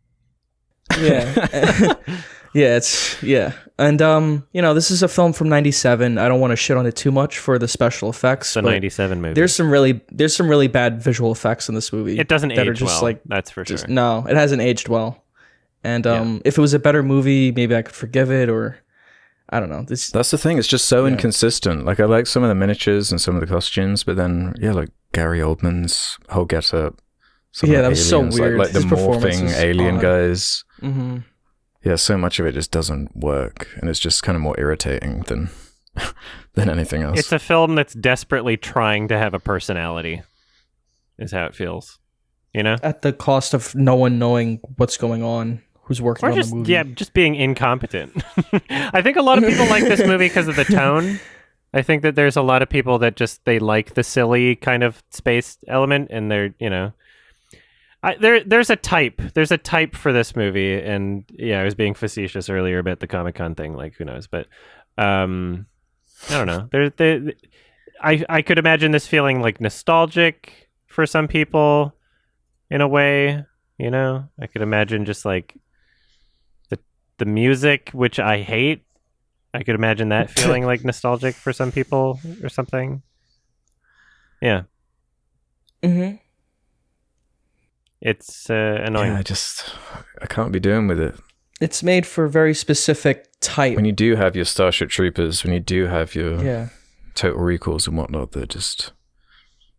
they're able to balance that humorous tone in a way more entertaining way for what I'm after, at least for this type of spacefaring, like space opera movie. Like, there's so many way better examples to me. Mm-hmm. Like, I don't see where this sits in the like pantheon of science fantasy or space opera type movies. Like, that it does better than a Star Wars, that it does better than any of those movies I just listed. I just don't see it. It's like a French Star Wars to me. It's just like your French guy, like, I can do that. And I guess he did his best. Luc, je suis ton père. Yeah. Because this is for 97, it had a $90 million budget. Huge. Wow. How much? Yeah. 90 million. That's a lot. That's pretty good. Even Valerian cost a lot. I don't know how he gets like this funding. It's not like a big studio, It's just I just don't understand it. I don't understand like how these movies get made. He probably has connections to Epstein or something. What? Fucking Chris Tucker was on the flight logs. Honestly. Luc Besson makes movies about fucking babies, and Chris Tucker was on the flight logs, so why not? Chris Tucker was on the flight logs, really? Oh my god. Yeah, he was on the Epstein flight. He was on the Black Book. Wait. Yeah, that's Chris like Tucker one of the into bed because she's ones. too young. Chris Tucker in and get her a glass of warm milk. Chris Tucker in and read her a bedtime story, Tucker. Yeah. Jesus Christ. So if he stars in the movie. Luc Besson keeps making movies about fucking babies. So and Leon the Professional has that element in there too. He loves making movies where the main character falls in love with a baby character. He likes doing that a lot. Yeah, because like Bruce Willis was like in his 40s, I think, when they did this. Mila Jovovich did Goo Goo Gaga talk the entire fucking movie. So if it was like one movie, then all right. But it's like 5 of his movies. Yeah, I don't understand the funding. And nail in the coffin, he's French. We got him. The Hollywood studio system to me makes sense. Like the guy who directed Top Gun Maverick, like he made Tron Legacy. It's like, okay, it's not great, but it's like a good start to your career, right? Because like a big budget property will make a lot of money and it'll like put him on the map as like a director. And then he gets like a bigger budget to make something else like Oblivion, which is like an original science fiction movie. Yeah, was this successful even? This, I don't know. But then he makes Maverick, which is like, it does really well. Like that's the studio system. It just makes sense to me. And this is like, it was successful. $263 million. Like, how does he get $200 million to make this fucking thing that like no one knows if it's going to do well or not? And then it's like, it's this weird movie that doesn't make any money. And then he continues to get money to make other movies because he made Leon the Professional, basically. Like, it's insane to me. It's Epstein money. It has to be. That's just a theory. It has to be. He got 170 million for Valerian. That's wacky. Where does it come from? Like, is it the French government giving him money? Comes from the island. Well, I guess we solved that mystery. Yeah. That's the most plausible explanation. Yeah, I was like, I wanted to, in my heart, I wanted to give this a 5 out of 10 before I started watching it for the second time, because I was like, I couldn't remember anything about it from my first watch other than like I just wasn't into it. And it has the number 5 in the title, and I was like, it's calling me to give it a 5 out of 10. But it was so bad that I couldn't. I have to give it a 3. That's my rating. The music sucked. It was really awful. Everything about it is just really, it's a bad movie. Yeah, the music was all over the place. It was like, it kind of had like 90s sounds, but also it had like reggae, and then it had like the main theme that was trying to be, it's like, yeah, when the main theme plays, this is when it's being serious, and there's something happening and building up. Yeah, it's like a big studio like trying to plug in all these elements to like appeal to certain demos, except it's just Luc Besson like trying to do it himself. Like it's just like, I'll throw in reggae because people like that, and like it's just like, what the fuck is this movie doing? Oh man, crazy French guy. Like, guys, I did get a good laugh when Gary Oldman had that like weird elephant thing like wrapped around his neck. Okay, yeah, that was the best scene, the choking scene, where because Ian Holm is in it as well. He's being like kind of like an Obi-Wan type figure, a wise like mystic type character. I really like Ian Holm. He's got such a theater kind of presence. But man, again, they just don't really do anything with him. Mm-hmm. This is like so much of like the scenes and the dialogue are like, oh, Mia Jovovich is taking her shirt off in the background, turn away. Isn't this kind of funny and quirky? Goo goo gaga. Yeah, it's a lot of that. Yeah, it is really doing that kind of thing. Like, just like the backwards cigarette thing was annoying me as well. Yeah, what the fuck? It's like, all filter. What does a cigarette look like in the future? It's backwards. Yeah, that was pretty lame. How'd we feel about Bruce Willis in the movie?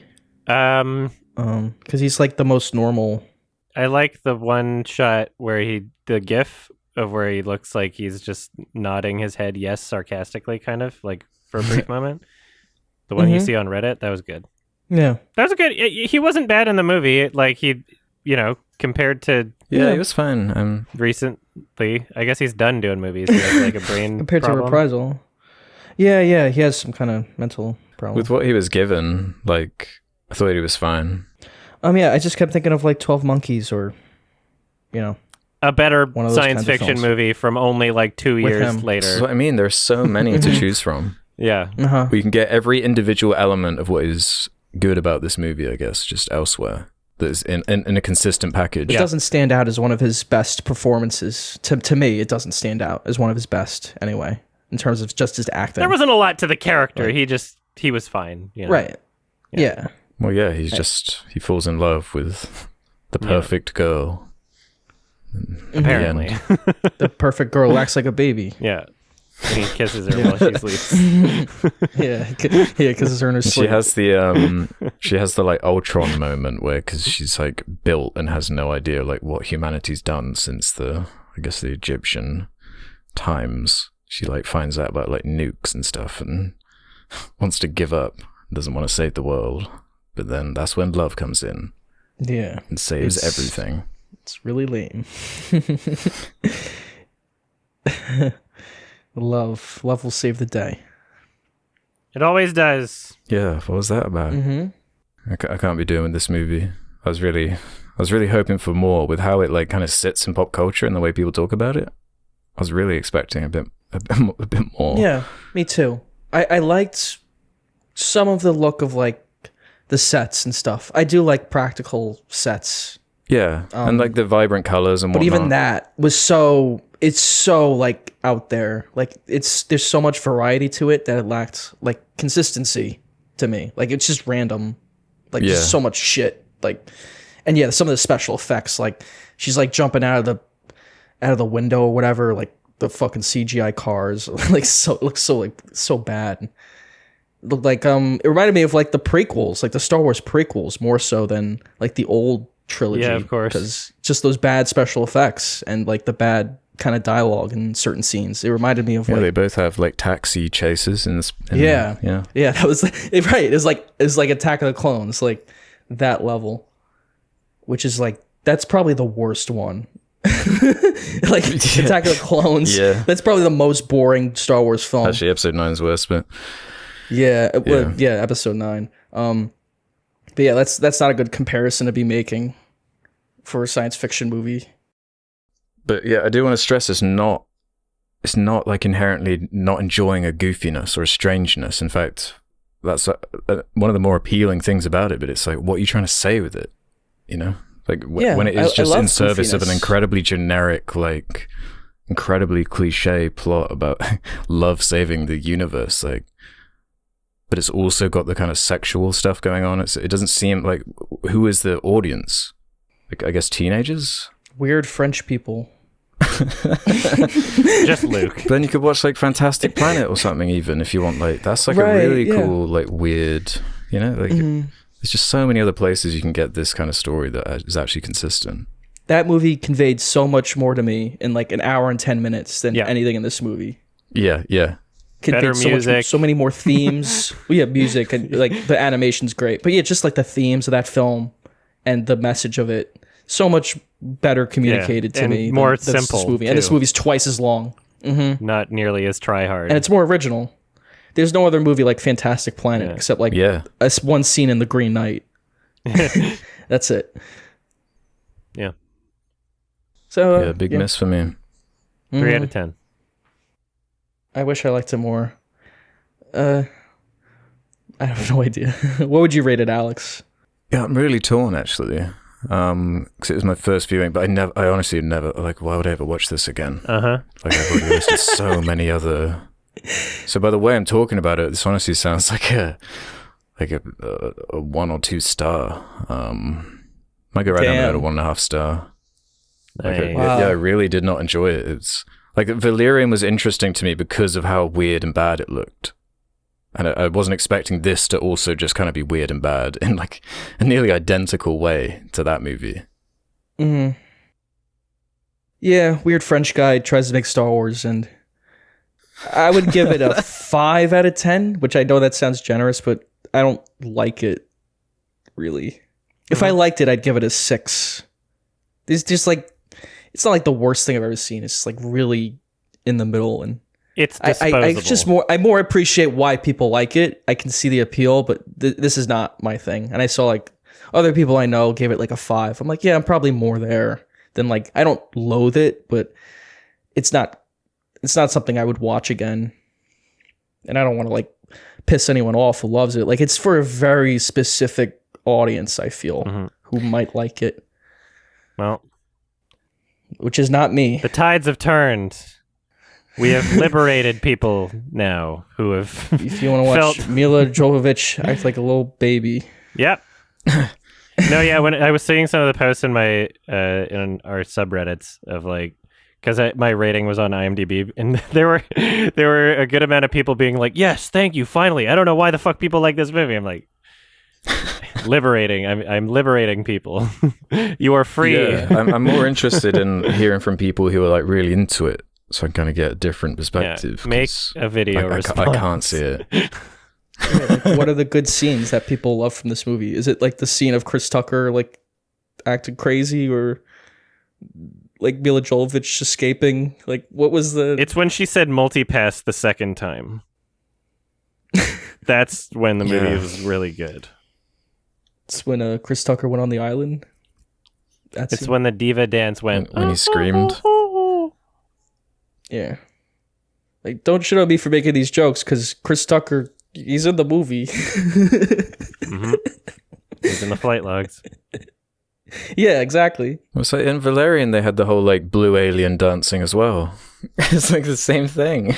Like Rihanna like turning into a goo alien. That's so strange. Just like all the stuff I remember this movie's like just visuals and like the action stuff, but Star Wars I remember, not the action. Like the best parts of that movie is not the action. It's like when Luke walks into the cantina and meets all the creatures or whatever and talks. Or him like gazing into the binary sunset. I remember like 6 shots from The Fifth Element. Yeah, there's a small amount of action, like Obi-Wan cutting the guy's arm off, or like Han Solo shooting Greedo. But yeah. That's good. It's at the end. Yeah. It's like good build up to it. Like give a shit about what's happening. They set it up really well. So you're like, oh yeah, this and is the like weirdness important. kind of complements the story more. They like use it to make like scarier environments, like a desert at the beginning or the cantina stuff. It's just I don't know. It's just there's so many other examples. Yeah. All right, question time. That was a thanks for the recommendation, Alex. Yeah, You're thanks, Alex. welcome. I always wanted to see that. And especially thanks to Luc Besson. Thank you, for Mr. the Valerian Besson. prequel. Besson. Okay, let's do some questions then from the Sardonicast community. If you want to leave your own questions, head over to the suggestion thread on the subreddit, just like Bonky Schlong June Ho did. Nice. Since we have a panel with plenty of experience, what is the gayest film? Or your favorite queer film? Happy Pride. Also, for the Jean Delman lovers out there, do yourself a favor and watch, and I'm going to butcher this, Je tu il elle. Oh. Is that right? Yeah. Je tu il elle. Yeah. I think that's another Chantal Ackerman. Yeah. I think I've seen it. Oh. So there's two questions in there. The gayest film and your favorite queer film. Top Gun. Yeah, Top Gun. Yeah, original Top Gun's up there. Nightmare on Elm Street 2, Death Race 2. Nightmare on Elm Street 2. Are we talking like, so we're not talking about like Call Me By Your Name. We're talking about like movies that are like, have like gay themes. That you could say that as like your favorite. Even gayer than Call Me By Your Name. Yeah. Top Yeah. I think of Too Fast, Too Furious. The movie Too Fast, Too Ooh, that's a Furious good has one. a lot of gay undertones Yeah, in that's it. a good one. Like the opening credits are like pink neon. Like there's like this really weird like wrestling scene with Tyrese and Paul Walker. Like it's like so weird. There's some weird dialogue. Weird as in you're just not expecting it in that kind of movie. You're just like, I wasn't expecting gay undertones in this film. I thought it was going to be a movie about like car racing. Yeah. Yeah, no, that's a good one. In terms of actual gay movies, Call Me By Your Name is up there for sure. I need to give it a second watch at some point. I've kind of just been letting it sit. I'm excited to get back to it. I really like that movie. Portrait of a Super Lady well on done. Fire. Yeah. The favorite. That's The a good one. favorite. Favorite's awesome. Yeah. Moonlight. Weekend by Andrew Haig is a good romance I'd like movie. to see that. Yeah, Mhm. it's a really basic, just straightforward. Like it's almost like if you just it's almost like Before trilogy, just like two people talking and sharing a connection, sort of thing. You know? Mm-hmm. Yeah.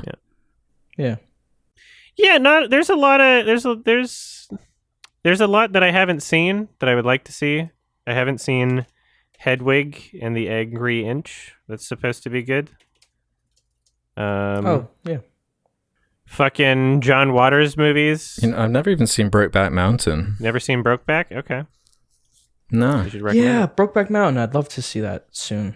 Yeah, I might Have you that seen it, sometime. Rob? Ang Lee. I really like Ang Lee. No, I haven't Okay. seen it. I like Ang Lee, though. Okay, cool. He's a- I'm going to note that down. yeah. Except for Hulk. His best movie, obviously. Yeah, Hulk. Dog Day Afternoon? Is that? Is it? I guess kind of. Kind of. I've seen that. I don't remember that aspect of it. I've only seen it once. Yeah, though. I'm just looking at a list here, and that's on there. Well, there was that part of the movie where, like, the people outside thought one of the robbers was gay. Oh yeah, did he say he's like gay or something? That's a Yeah, weird but I don't one to remember if include. he said it. What is? Are you Yeah, looking it at is a like a weird one. Google made list or like an article made? No, I'm looking at, like, a letterbox list. Letterboxd. I'm looking at movies I watched. Yeah. Mulholland Drive. That's true. That's a good one. True. That's a true one. Mm-hmm. Scott Pilgrim versus the World. Lots of that's true. Because when I first saw that movie, I didn't realize like the amount of inclusion in it. There's a lot of like gay characters, lesbian characters in it, which is cool. What about Lightyear? The gayest movie. So bad that you have to stop kids from seeing it because it's too gay Yeah. for them. It's political. The drama. Yeah. I saw the clip like being shared on Twitter of that controversial scene. It's like, really? This is what has got people What's angry. so bizarre about it is just like this isn't like even a new thing. Disney's been doing this shit for a while. Like just Yeah. having like, oh, let's have representation by having like what two characters in the background kiss for like half a second. Like this isn't the first one. Why is this one? It's everything's so fucking weirdly charged right now against queer people in the States right now. Yeah. So I saw Lightyear. Yeah. It was weird. So the, you saw the it, did you? controversies. Yeah, I did. So the controversies like what there's like two characters that kiss in it that are lesbians. I saw the movie. You can't show children that Yeah. any gay people exist ever. That scene's not in the movie. They must have cut it out. Wow. Your theater? Wait, really? No, I did For not real? see that The scene. theater must have. For real. Because I saw the clip on Twitter. Someone must have like Maybe you blinked. filmed it in the theater. I don't know what happened. When I saw the movie, I swear I did not see them. There's lesbians in it. They like look at each other, Oh. and then Did it they cuts. No, Maybe no your kissing. theater cut it out. That would be weird. I don't know. I don't know what the fuck happened. So, yeah, the clip I saw was like an extremely brief kiss. Like they're just saying, okay, bye. There's been theaters in the States that have been doing that, like unironically. Really? Yeah. Yeah, it's fucking crazy. But it's like, why now? Whoa. It's so strange. Yeah, so like bizarre. Finding Dory had I think like a gay kiss in the background. Why wasn't that as controversial? No, it wasn't a gay kiss. That was a really dumb one. Finding Dory. Like two women pushing a stroller or something. Or were they like holding hands or something? It's like two lesbians, yeah, but they don't even necessarily have to be like lesbians. Just like two women and a baby stroller. Like it's like the most vague thing. Like that's not really inclusion. That's like you just threw that in there for fucking marketing. Here it's like there were lesbians in the movie, like definitely they're a lesbian couple, but you don't see them kiss. Well, what if one of them is a male to female trans lesbian? Then for conservatives, they can say that was a straight kiss. So everybody wins. Now that would blow their minds. Yeah. That's what I was thinking. The new James Bond should be a trans woman, because then people who don't want a woman to be James Bond will say it's a man, and everybody wins. That's true. Right? I never thought about it like that. Five head. Big brain time. Yeah, I bet that would do great. So, that's blowing my mind. So what? You think they edited it out for your showing? I've seen there's been images circulating. I have no idea. Of like of printouts from theaters in America, depending on where you are. I don't know, depending on who owns the theater or who's managing whichever location. There's been printouts of people being like, "Oh, sorry, we're gonna try our best to fast forward through this scene," or like something like that. Like, I don't know. Yeah. So who knows the legitimacy to those things? I live in New York. Which is like a you'd pretty think like that it liberal would be. state. Yeah, that's like, what some. if I yeah. lived in like Tennessee or something, I guess, but it's not. Yeah, it's a pretty liberal place. Like, there's a lot of like obviously gay people. Was it a big theater chain that you went to, or was it like It's AMC. Okay, I saw it you're in probably AMC. fine then. Yeah, I have no idea what happened, honestly, because I was waiting for it What because if I you heard just about blinked? that controversy. What if it was just that short? I don't think I don't think I missed it. No, because it is from the clip I saw. It's just like so like what. I actually can't believe that this is what has got people riled up. Over these past few months, I've been made to feel like I'm crazy or something. Like between the It's Morbin Time thing, guess which you is gotta not in the watch it movie, again. and now this kiss that like people are saying it's in the movie. I saw the movie, it's not in there. I'm like, do people even watch these fucking movies anymore? Like they just make shit up about it. I don't even know. There's some so controversy for some reason. Yeah, I still don't know if there's a kiss in this movie or not. That's funny. So Yeah. odd. So Yeah. insignificant. God, yeah, now I'm like questioning if I even saw like it. Yeah. Well, what? Should It's I sad, like that's all I the don't- conversation becomes about. Like no one even talks about the movie. They're just talking about like this 1 second in it. Well, yeah, because I didn't want to go see it like at a protest because it's just like such a dumb, annoying idea to me to like, make yeah. the Buzz Lightyear movie. I just It won't is see it kinda because dumb. it doesn't look interesting.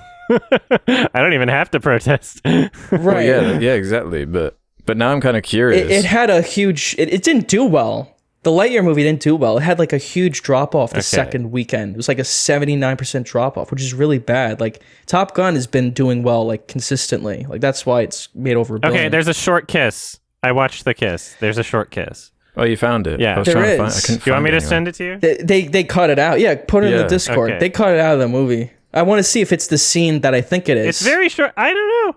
I miss stuff all the I time wanna see in if a it's- movie. I'm yeah. Wait. It's a very short kiss. I watch movies without blinking and miss things too. It's something that short I could just imagine I missed. Yeah, this is what I saw on Twitter. Yeah. Yeah. Like, who gives a shit? Yeah, that's this is just nothing. Yeah, maybe I missed it. It's so weird because it's like It's one of those things where it's like, okay, I understand that Disney is not doing this because they actually care about anyone's rights or representation. They're doing it because it's a financial decision for them. That much is very clear.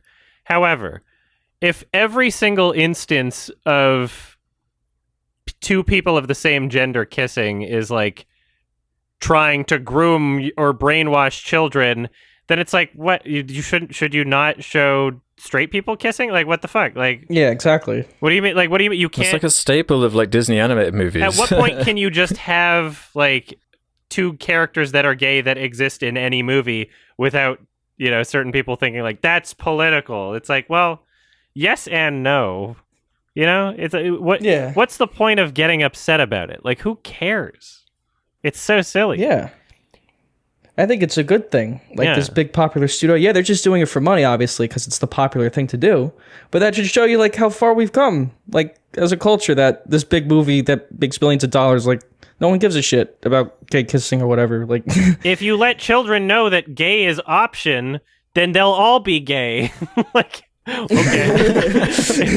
It makes no sense. if like literally like 1% of their day they saw, not even, if like a fraction of a percent of their day they saw two of the same gender kissing, that's gonna ruin their entire life. Like, what? Okay, calm down, Grandma. that was so quick in the movie. I might have missed it. Actually insane. It's insignificant. It's insignificant. Yeah, it is insignificant, right? And people made such a big fucking deal about it. And yeah, the movie idea was just stupid. Like to make a live action kind of movie that Andy watched looked before stupid. buying the toy. So technically the movie takes place in the 90s because that's like when Andy would have bought the toys, because that's like when the first Toy Story takes place. So it's technically like a movie made in the 90s. It's so weird. It's live action in the Toy Story universe. That's what I'm really confused. Yeah. So it's a movie that Andy watched. It's a movie that Andy So watched It's what the toy's based off of or something. in theaters in 1990, whenever the first Toy Story came out, the 90s. So it's not like a real event that happened within the Toy Story universe. Like, there's No, no. it's just a it's a movie that movie, Andy's yeah. watching. Oh. So in the Toy Story universe, gay rights were like 30 years before the real universe. Right. Right. It's so odd. That's like such an odd idea for a fucking movie. They were more progressive in the Yeah. Toy Story universe. Yes, an awful idea. I saw on Twitter like one of the toys based on Lightyear, but it's not like the Buzz Lightyear toy. It's like a weird, like, cool, realistic Buzz Lightyear toy. It's like, what? This is this weird circular thing where I'm like so confused and I don't even understand like what is happening anymore. It's like eating itself. We should talk about it at some point. Yeah, there's this movie Lightyear. Maybe I'll recommend it so you guys can see it when it's out on like Disney Plus or whatever.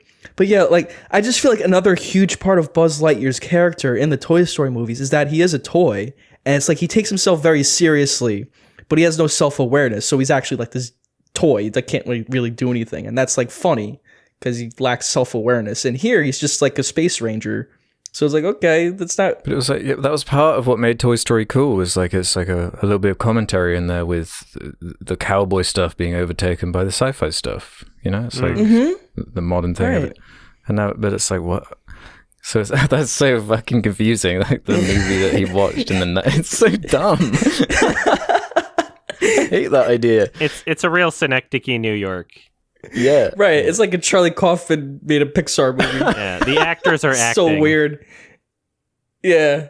And it's Chris Evans, not Tim Allen, because Tim Allen got canceled because he's a Trump supporter Also, he sounds really old. or something So else. if you're gonna yeah, have, he's just like- an old. I shouldn't say just because of that. He's Yeah, just an we old don't know. guy. Yeah. They'll probably have Tim Allen back in another Toy Story. If they make Toy Story 5, Yeah. they'll have Tim Allen back. He's not fully canceled yeah. yet. Yeah. He's fine. I don't mind him. Yeah. Yeah, it's just this Lightyear movie was like just a misfire. Definitely a miscalculation. Mm. Just leave Yeah, Toy anyway. Story alone, please. They haven't been for a while. What do you mean? Yeah. This is already done. No, Toy Story 4 was pushing it. Toy Story 3 was pushing it. I was upset. Like, I remember saying I was never gonna see Toy Story 4, and then I saw it. I'm like, okay, that was fine. Like, they made something good out of it. It didn't feel like a complete waste of time. And then they made Lightyear. It's like, okay, now they're pushing it. Now they're really like fucking with the fans. So I thought the trilogy was fine. That was it. Like, just put a ribbon on it, it's done. Yeah. 4 was like, come on. Mm-hmm. And now Lightyear. This is zombie thing I was saying earlier. Just like it's coming out of the grave. You can't let it die. Mm-hmm. Another question?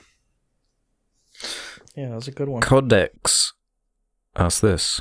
Do you feel that watching films back-to-back takes away from the experience? For example, watching Martyrs and then watching the Lego movie immediately after would not give you time to process what you've seen in the first film. The change in tone can be jarring. Does watching 7 films in a day at a festival affect the way you think about each individual film?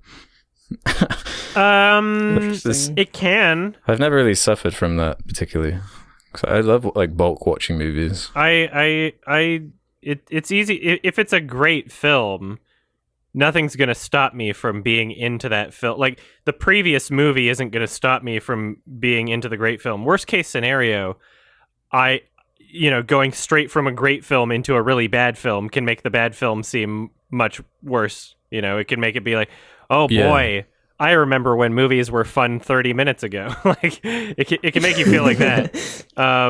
But the opposite is also true, where if you watch like a horrendous, boring movie and then immediately go into a good movie, it's like, holy shit, like, it feels so much better just emotionally. But yeah, that's true. Yeah. But with those examples, like, they're so tonally different.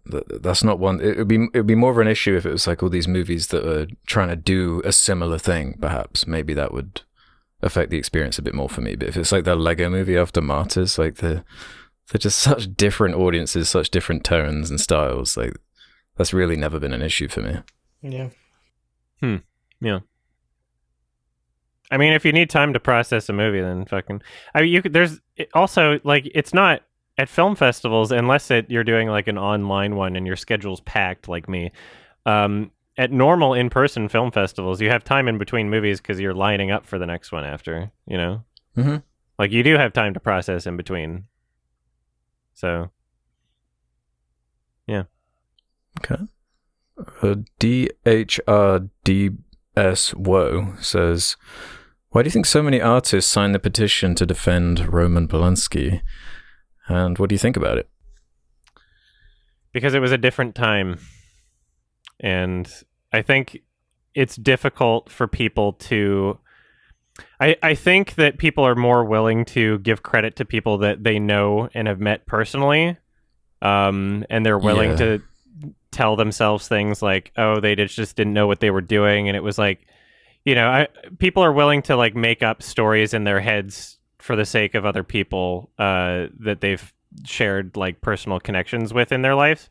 And it's a lot easier to discount somebody and toss somebody away if you've never met them and if you've never worked with them.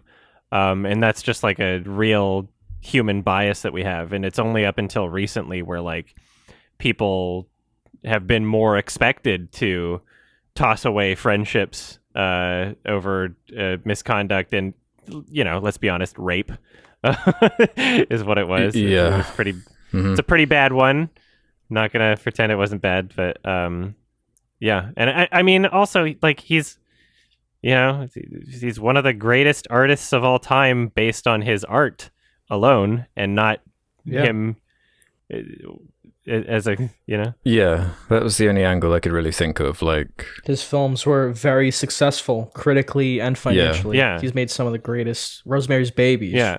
Like you could watch that movie today and still enjoy it. Yeah, this isn't just, oh, he's a good director. This is like, oh, he's one of the most important directors of all time based on his work. Like, It's I understand nuts. that angle. Yeah, like you can't. That's why it's so difficult for people, especially also like. So the petition was September 2009. I'm just looking at some of the people who signed it. Woody Allen. Yeah. That's fine. Wes Anderson. Pretty much everybody that signed it regrets it. Right? Didn't Scorsese sign it? Aronofsky, Adrian Brody, Alfonso Cuarón, Guillermo del Toro, Harrison Ford, Terry Gilliam, Jeremy Irons, John Landis, David Lynch, Sam Mendes, Natalie Portman, Brett Ratner, sorry. Yeah, Scorsese's there, Tilda Swinton, Emma Thompson, Harvey Weinstein. Nice. Fuck. Yeah. Yeah, I think you're right. It's just kind of a different time. It's confusing. Yeah. It's not only like is it like by the time that petition got signed, a lot of time had already passed.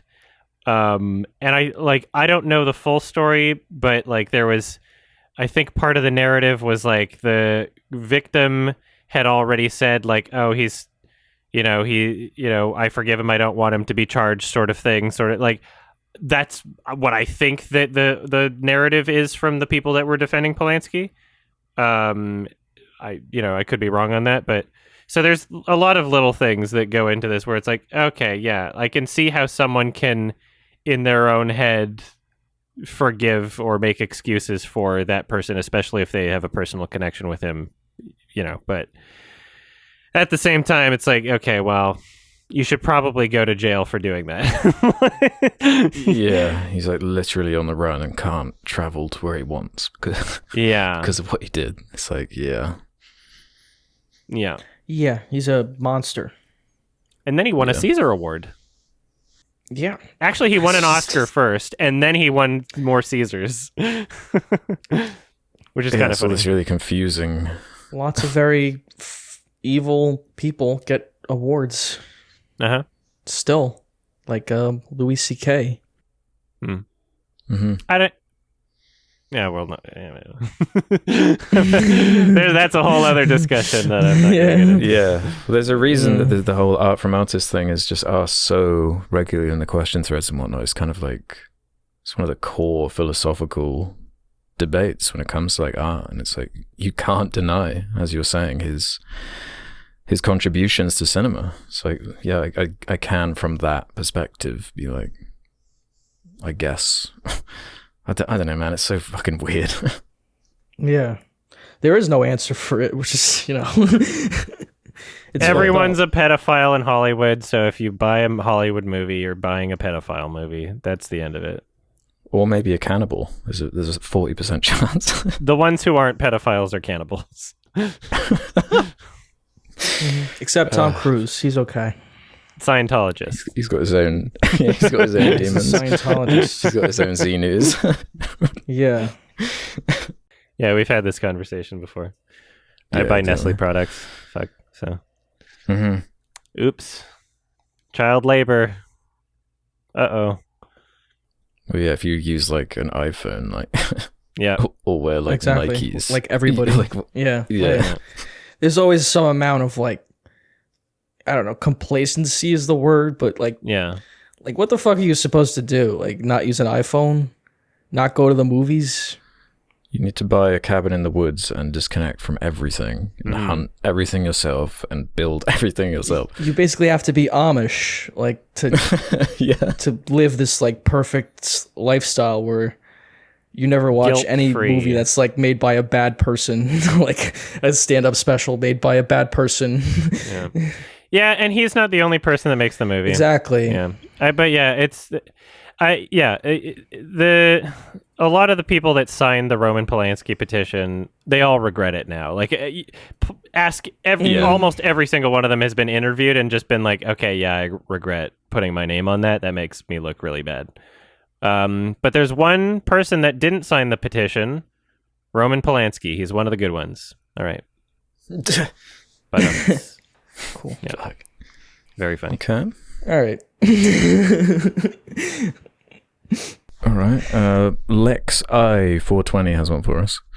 What are your thoughts on the new season of Stranger Things, if you've even watched it? I'm not sure how I feel about Volume 1, but everyone I know seems to like it a whole lot, but I'm kind of on the fence. Would love to hear your thoughts on it. Thanks for the quality content. You guys are really fun to listen to. Oh, man. I'm done with Stranger Things. I couldn't even watch it. Have you seen any of it? I couldn't even watch it. I'm like, this is not even the same show anymore for me. Like, it's all high schoolers, and I just couldn't stand it, honestly. It is interesting that it's gone on for so long and they put so much money into it. It's Netflix's biggest show.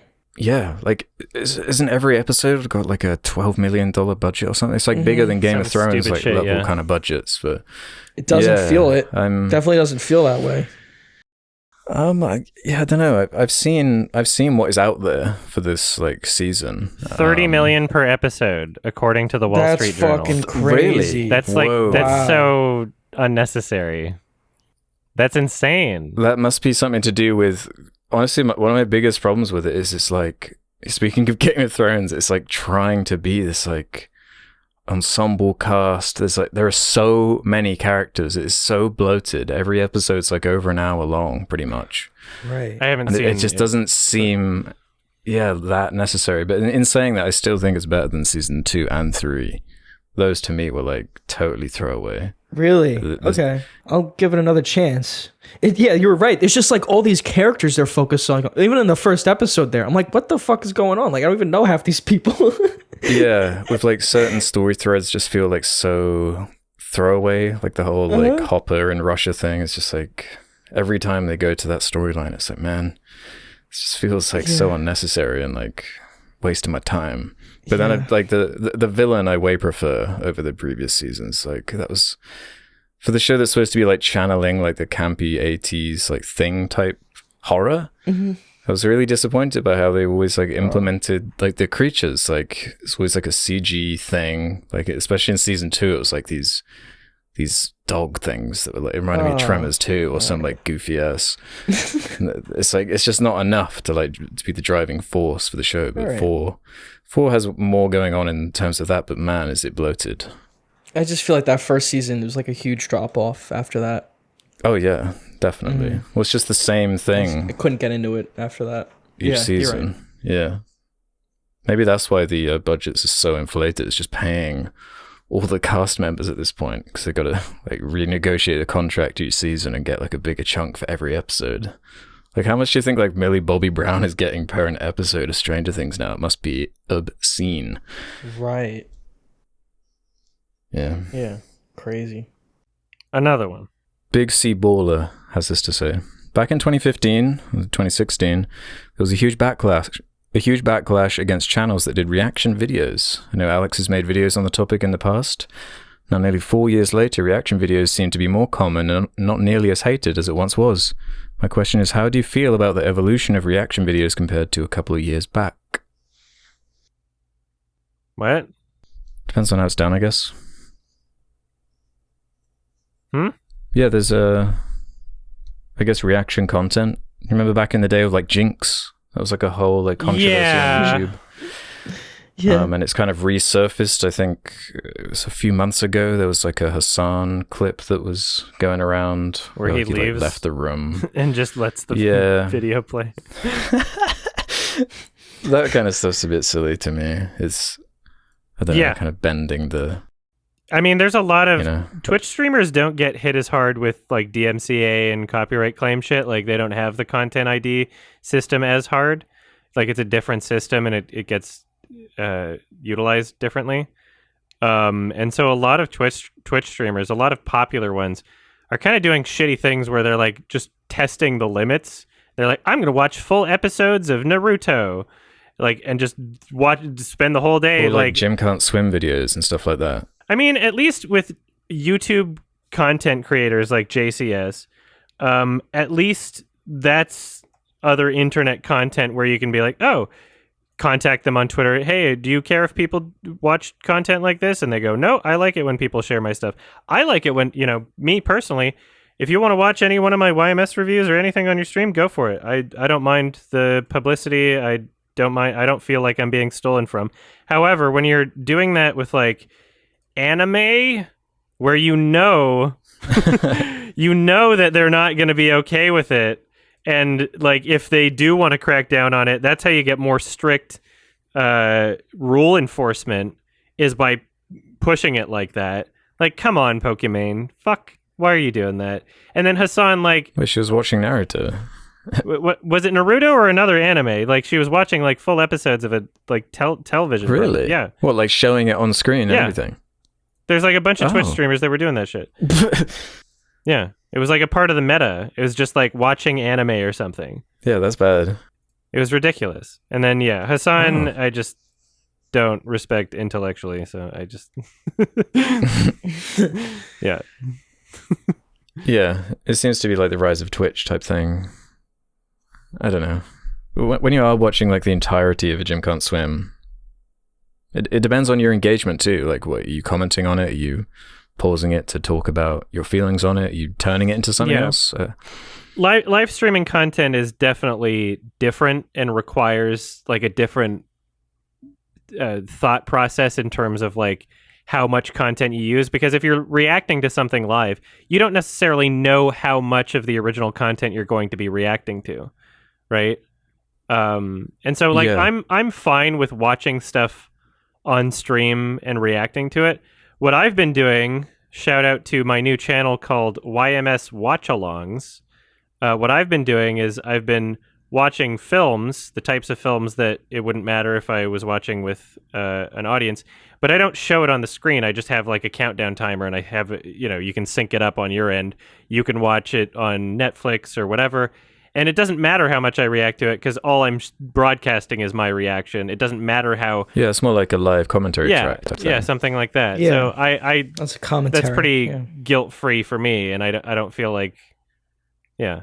But then there's other stuff I do where like I'll react to like a Darman or Generation Hope video, and I'm showing like the whole thing, but I'm pausing every like 30 seconds because there's so much to talk about that it inevitably, it is inherently a different product that I'm offering because it's impossible to experience the original in the way that it was originally intended with me constantly making criticisms to everything, So,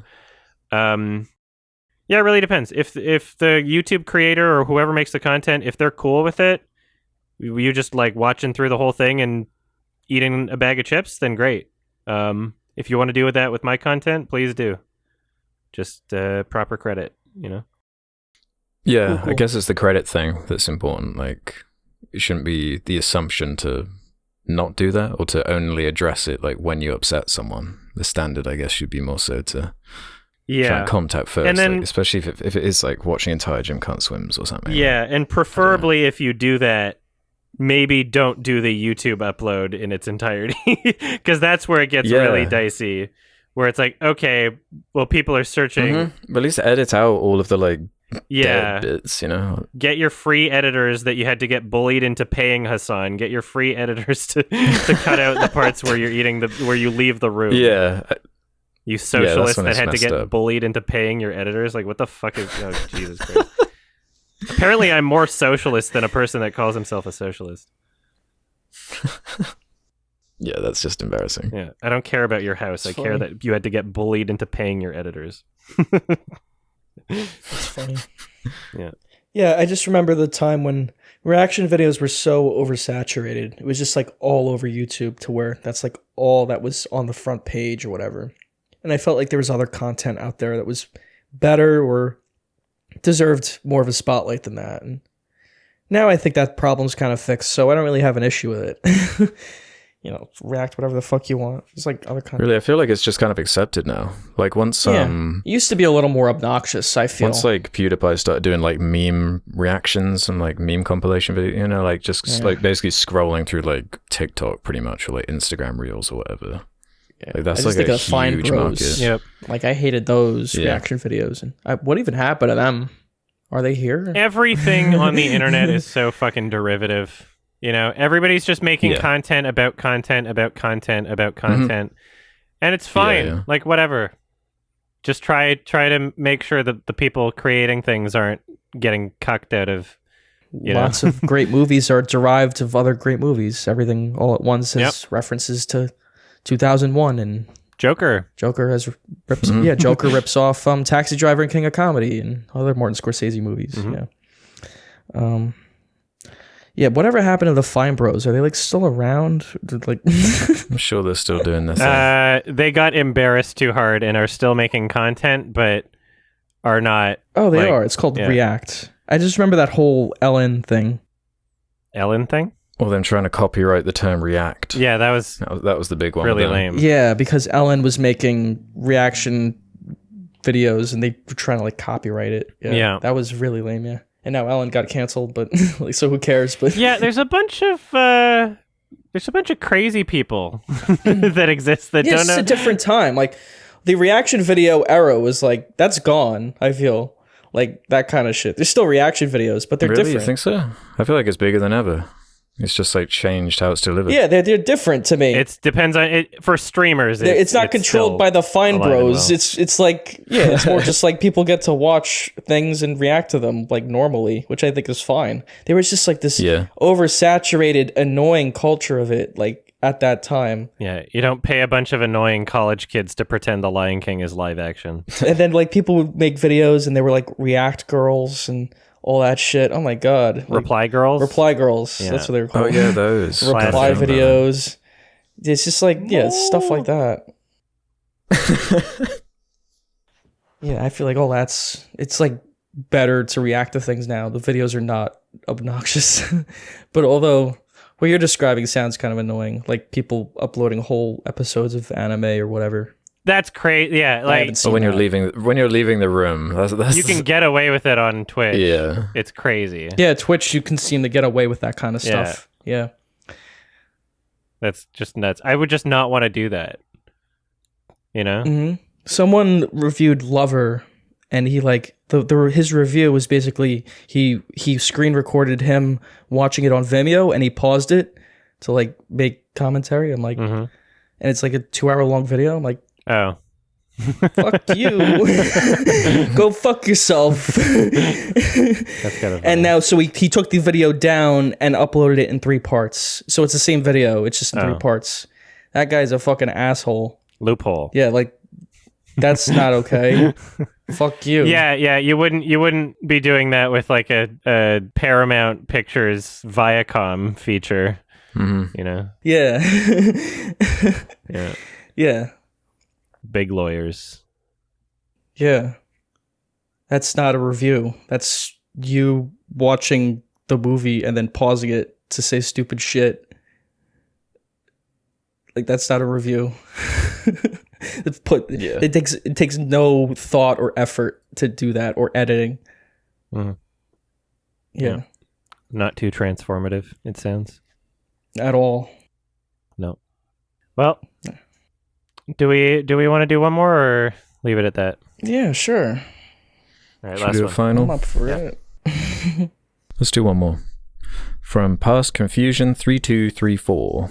This question is more aimed at Ralph and Alex since Adam uses IMDb, but do you think Letterboxd should add TV shows? This has caused a big debate in the feedback channel of some people loving the idea of this feature and others wanting Letterboxd to stay strictly to just films. And if TV shows should be added to Letterboxd, how do you think it should be implemented? Fucking add porn. Who gives a shit? Here's my answer. Yes. Yeah, just add them. Yes, add TV shows because they're already on there. Yeah. There's already series that are on there. They're just selective. People they find like the Breaking Bad documentary and then they just rate that a 5 and it's just boosted in place of the show anyway. Exactly. There's countless examples And of like that. other series that are series are on Yeah, there. like why do you need to keep shows off the website is my question. What makes the website better by keeping television off? It's television is just Exactly. film segmented. It's still film. Yeah. Especially with how like streaming services are just blurring the line even more. Like who cares? Like genuinely who cares? And it would probably just increase engagement all round. Like there are certain shows everyone talks about. Is Bo Burnham's Inside on Letterboxd?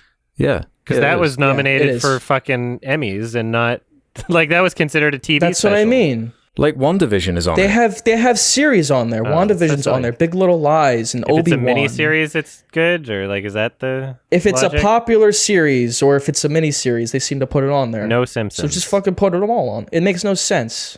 Yeah. Like I'm trying to figure it out. It's just frustrating. And if they did do it, I'd want to see I like on IMDb how each episode has its own like rating. I like that. They'd have to do that. Yeah, I like that too. Like Love, Death, and Robots, each episode is on Letterboxd individually. Yeah, there's no consistency. It's just like what? So why isn't like The Wire on the? Well, The Wire actually might be on there. No, it isn't. There's like a documentary of The Wire on there. Yeah. Oh yeah, The Wire it's is just great. got high ratings. Yeah, Yeah. yeah. It just doesn't seem to make any sense. Like, why are they? Makes no sense to me. Why not? Yeah. Yeah. There's no good reason for it at all. It's just, No. why would the website do that? Add video games. Have the creators of Letterboxd explained why they're doing that? No. It makes no sense to me. Like you can rate video games on IMDb. Who gives a shit? Yeah, I think right. Yeah. Yeah. You can. Mm-hmm. Who cares? Yeah, there doesn't need to be another app just for TV shows. Yeah, is that what we're gonna have to do? Like a separate app for video games and TV? Well, yeah, there already is a video game one. I can't remember what it's called, but Oh. Yeah, like that's lame. it's called like Backlog or something. Mm. All right. I guess that's it. That was the questions. That's it. We did it. Nice. There's a film recommendation, maybe, but not really, kind of, I guess. Alex, why don't you explain what the hell is happening here? So, yeah, we got a guest coming on next episode. James, The Right Opinion, will be joining us. When we started recording, I hadn't got his recommendation, but about an hour in, he texted me. Oh, shit! We his have it! recommendation. Thank So Christ. we got it. And it is 1995's Nobody's Fool Okay. by Robert Benton. Oh, I haven't seen this, all right. but cool. Okay. You got it? Cool. I have, it's, IMDb says 1994, actually. Ooh, I'm going to have a go at him for that. That's an error. Gonna have to Wrong. we're gonna have to start some drama over this one. All right. If you don't want to be spoiled for Nobody's Fool, directed by Robert Benton, starring Paul Newman, and Bruce Willis is in it. Look at that. And Jessica Tandy. From 1994. Watch it before the next episode. These episodes come out every 2 weeks, but since this episode came late, the next episode will actually be in 1 week, because we're playing catch up. Because this episode you're listening to now is actually late. But next episode, normally 2 weeks, but actually 1 week this time. But you can still listen to these episodes early by going to sardonicast.com. Sign up for premium. It's only $2 a month. You get these as they're edited. Also, patreon.com/sardonicast does the same thing. Also, we got merch. Link in the description. Also, there's a Sardonicast highlights channel that needs more watch hours to get monetized. Check it out. It's in the link in the description also, and it's on YouTube. You just type the words. Okay, yeah. Guest next episode also. The Right Opinion. Perfect. Can't wait. Hell yeah. Shrek. We did it. Thanks for listening. Multipass. We made it. Lilu. Thanks. Bye. Thanks for listening. Thanks. Bye. Bye. Shrek.